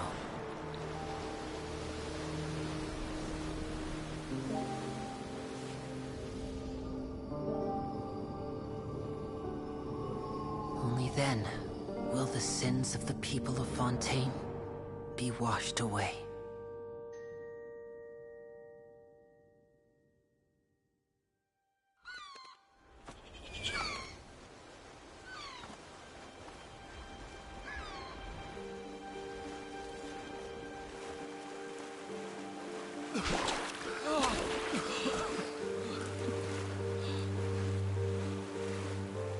Hey!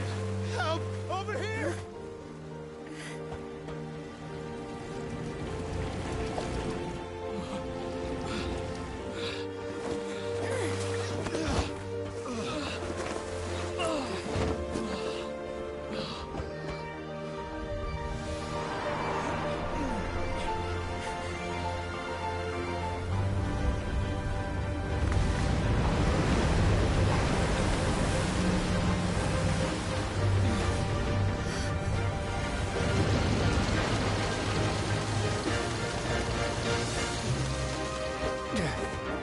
All hands, initiate emergency rescue!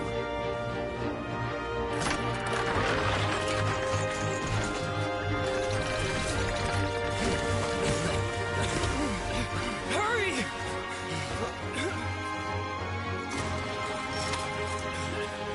Hey, lend a hand!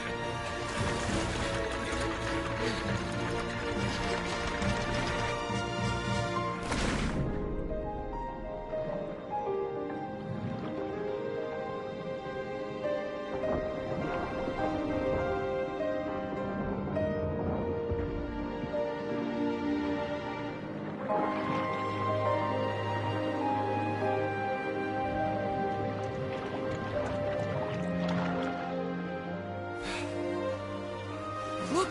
The water's receding!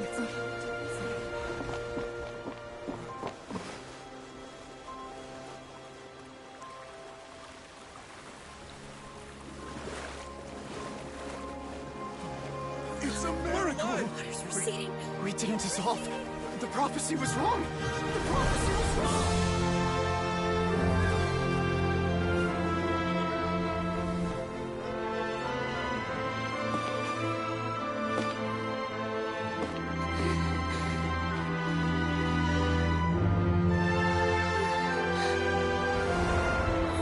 Are you alright? We're saved. The prophecy was wrong.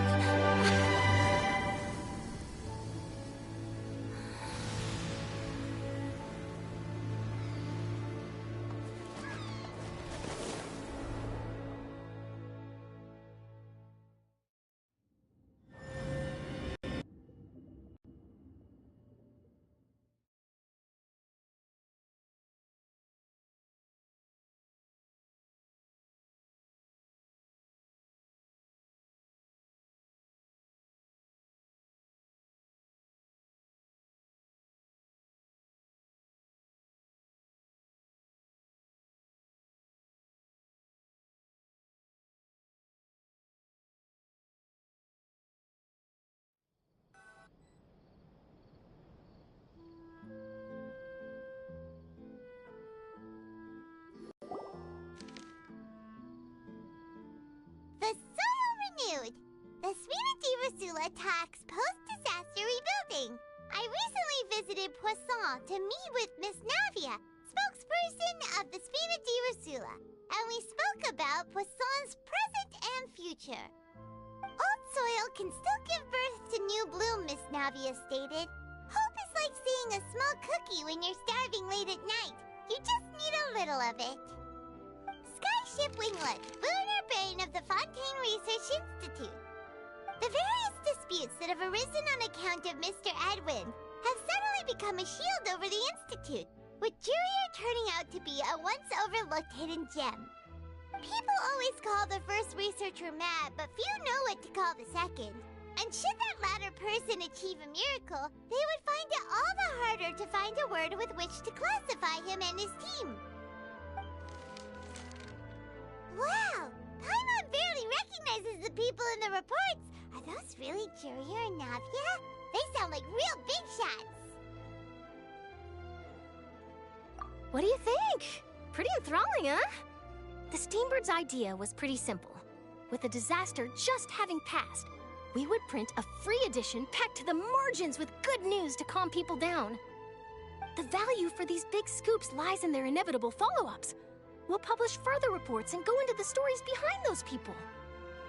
Edwin's assistant, Jurier, created a true flying ship, while Navia is leading people in the reconstruction of their home. I'm sure that these stories could draw even your well-traveled eye. Paimon's curious too! Wait a minute. Didn't we watch everything happen from start to finish? What's there to be curious about? And that's exactly why I'd like you to come conduct interviews with me. You're the best incubators of news, if you haven't noticed. And also, with you around, I'm sure I'll get to see that Duke. Are you sure? Hasn't he turned you down several times already? Oh, this time will be different. Come on! Let's head to Poisson first, and then make a trip to the fortress. There are some things you'll only know when you get there.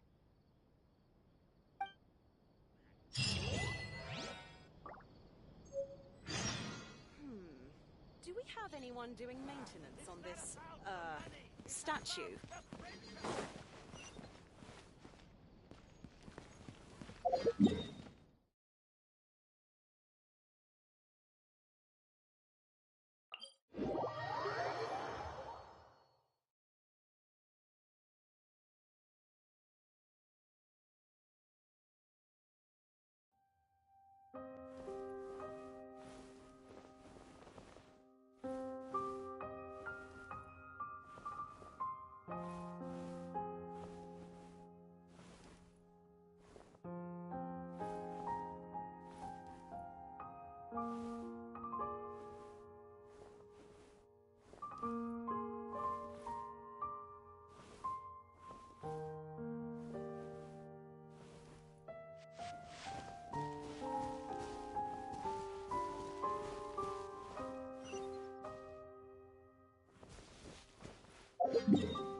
Navia!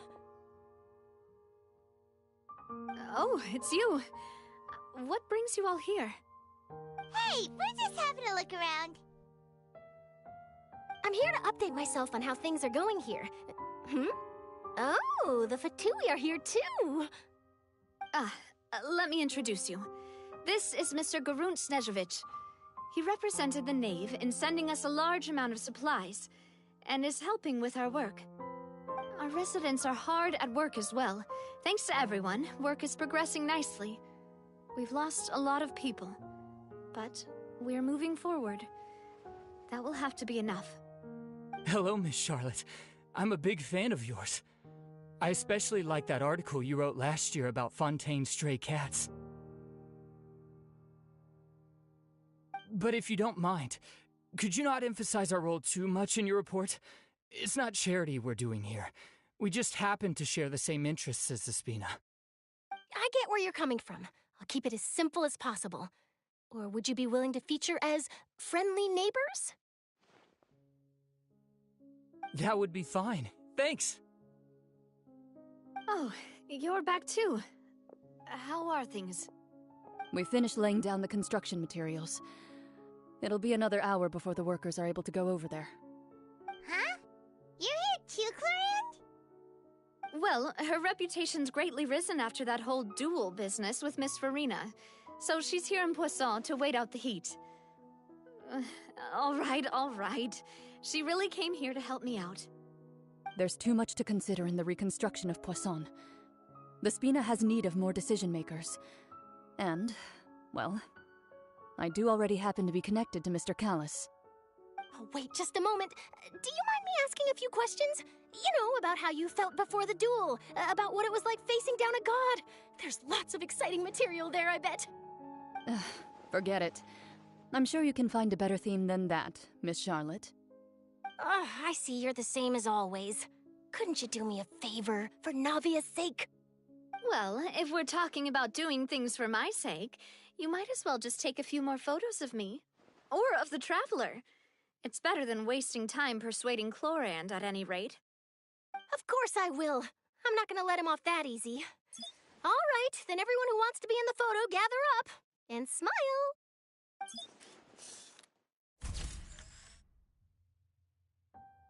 How did it go? Was it a good shot? Did Paimon look cute in it? Not bad. Your addition really helped the composition of the picture.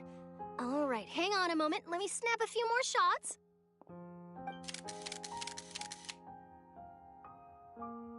All right, that should do it. I'll be back here later anyway, so let's call it a day.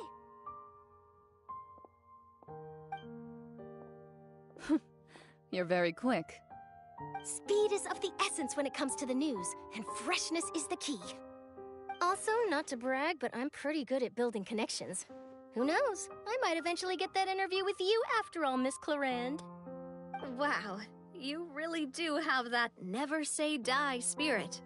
I'm impressed. I'll hazard a guess that this is how you got that interview at the Fortress of Maripede. Whoa, you're well informed. Let me make a guess too.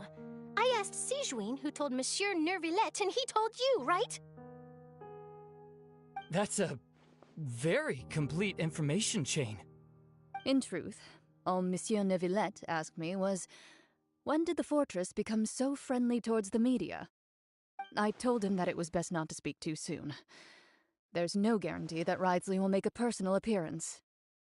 You're right. I've got to treasure every moment I have with them. In which case, I'll be making a move first. Stay safe now. And tell me if you hear anything interesting. I'll treat you to afternoon tea in exchange.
Wow, guess we're here again, huh? There's a real nostalgic feeling to this place. Looks like you've been missing us. Duke! Did you come all the way to the entrance to greet us? Of course. I'm here to welcome you and our dear Miss Charlotte, whom our good head nurse recommended to me. It's an honor to finally meet the much-rumored Duke. Thank you for consenting to my visit to the fortress, sir. No need to thank me. But that said, I shouldn't be the focus of your interview. I trust you recall our agreement? Of course, of course. All right then, this way.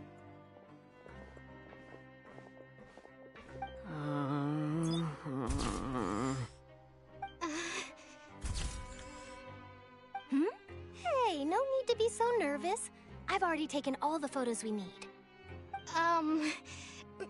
Miss Charlotte, do these pictures really need to be published on the cover of the Steambird?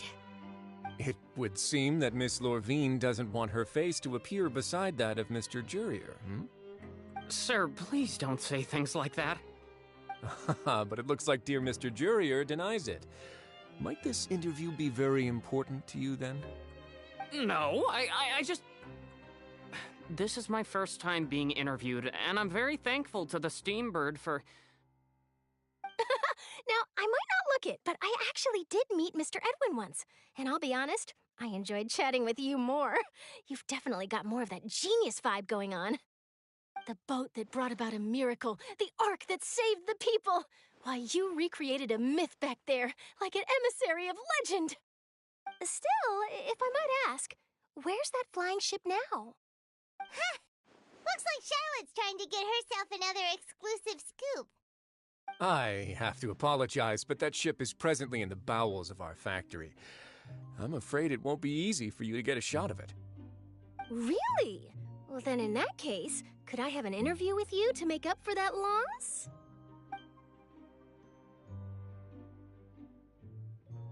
You already know my answer, I'm afraid.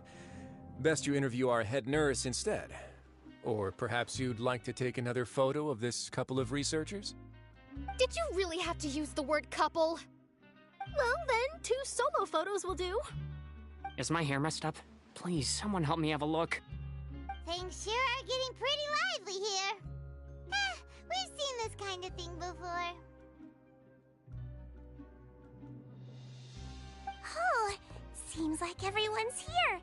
Would any of you like to try this new drink I came up with? Ah, Sigewinne. Hey, Miss Charlotte. Why don't you, take some pretty photos of our head nurse? Sure. Come on, Miss Sigewinne. Over this way. Let's find a brighter spot. Huh? Sure. Do I have to smile? So, how have things been at the fortress?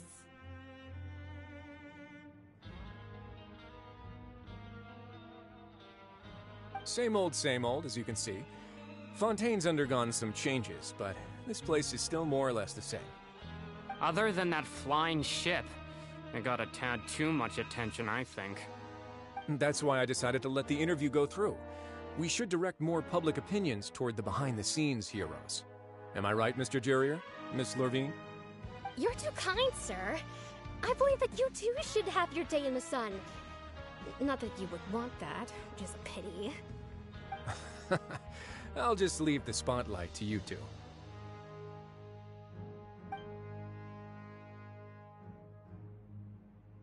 I see. Lots of things happened that day, huh? Anyway, regarding that Harbinger, I'm not sure you remember, but his 3 young followers are still waiting for his return. He sure did win them over, huh? I'll tell them that there's good news and bad news. The good being that their boss seems fine, and the bad being that they must face extended sentences for abetting his escape. Oh, actually, what about you? Are things gonna change for you too? What change can there be? The fortress will keep chugging along, and so will my duties. As to what Miss Furina's departure will mean for the nation, and if our laws and governance will be transformed, we'll leave those to the folks in the overworld. Hey everyone, the photo shoot's done. Good. In that case, let's call it a day here. Thanks for your cooperation. Come on, Traveler, let's go. Till next time, everyone. There'll be a next time? Maybe. Who knows? I might write a story about the underwater factory next time. Until then. All right. Last stop, the docks.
Stabilize!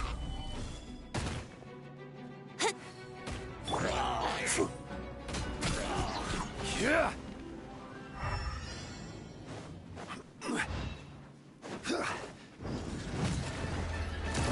Gather! Order guide you! Yahoo!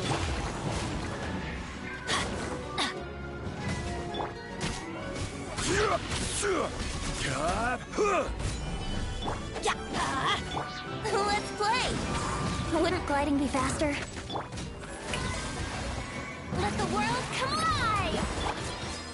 light it up! Think you can get away? Solidify! Teamwork is dreamwork! Let's light it up! Yahoo! This is order.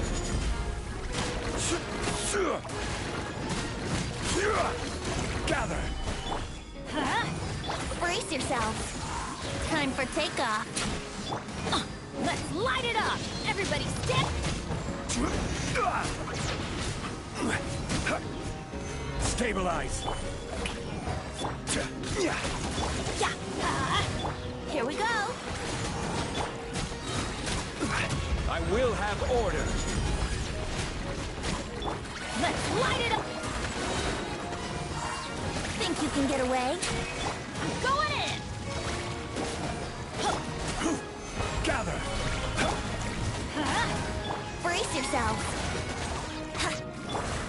Order guide you! Yahoo! Yoo-hoo! Time for takeoff. Solidify! Time to shine!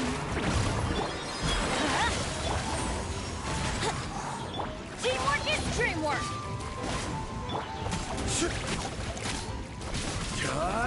Gather! Let's light it up!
Think you can get away? I will have order! Solidify! Brace yourself. I'm going in! Here we go! Order guide you! Brace yourself. Time for takeoff.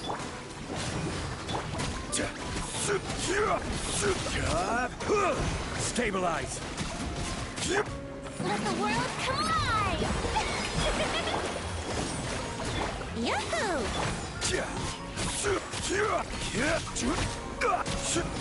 Think you can get away? Teamwork is dreamwork! Gather! I will have order!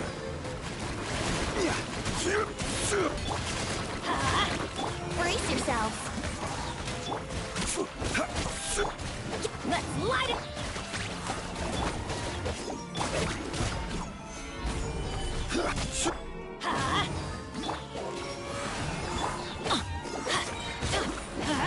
Everybody stand!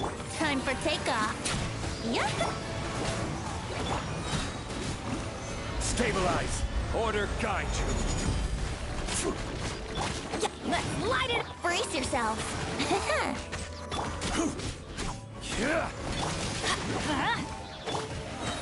Yahoo! Think you can get away? Gather! Yoo-hoo! Let my name echo in some...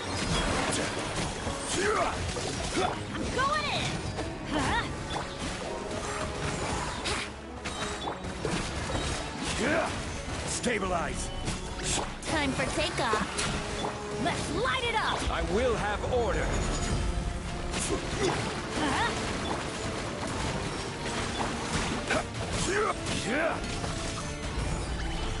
Everybody stand back! Brace yourselves. This is order! Let's light it up! Think you can get away?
Gather!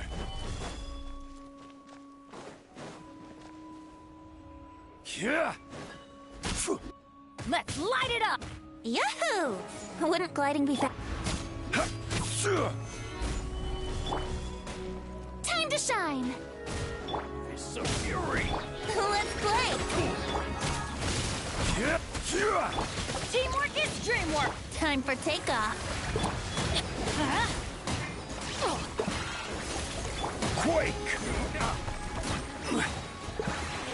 I will have order! Solidify! I'm going in! Here we go!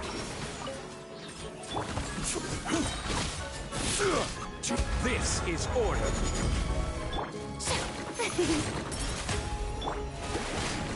Brace yourself. Think you can get away? Let's light it!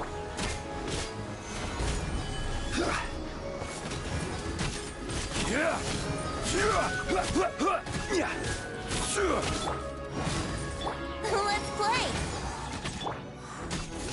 Teamwork is dream!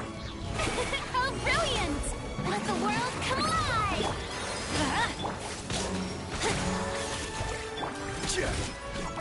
Stabilize!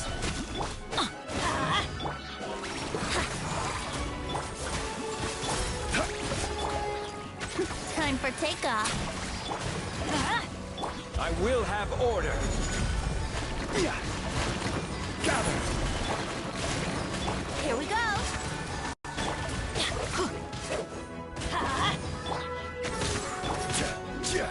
Everybody stand! Strike a pop! Yahoo! Think you can get away?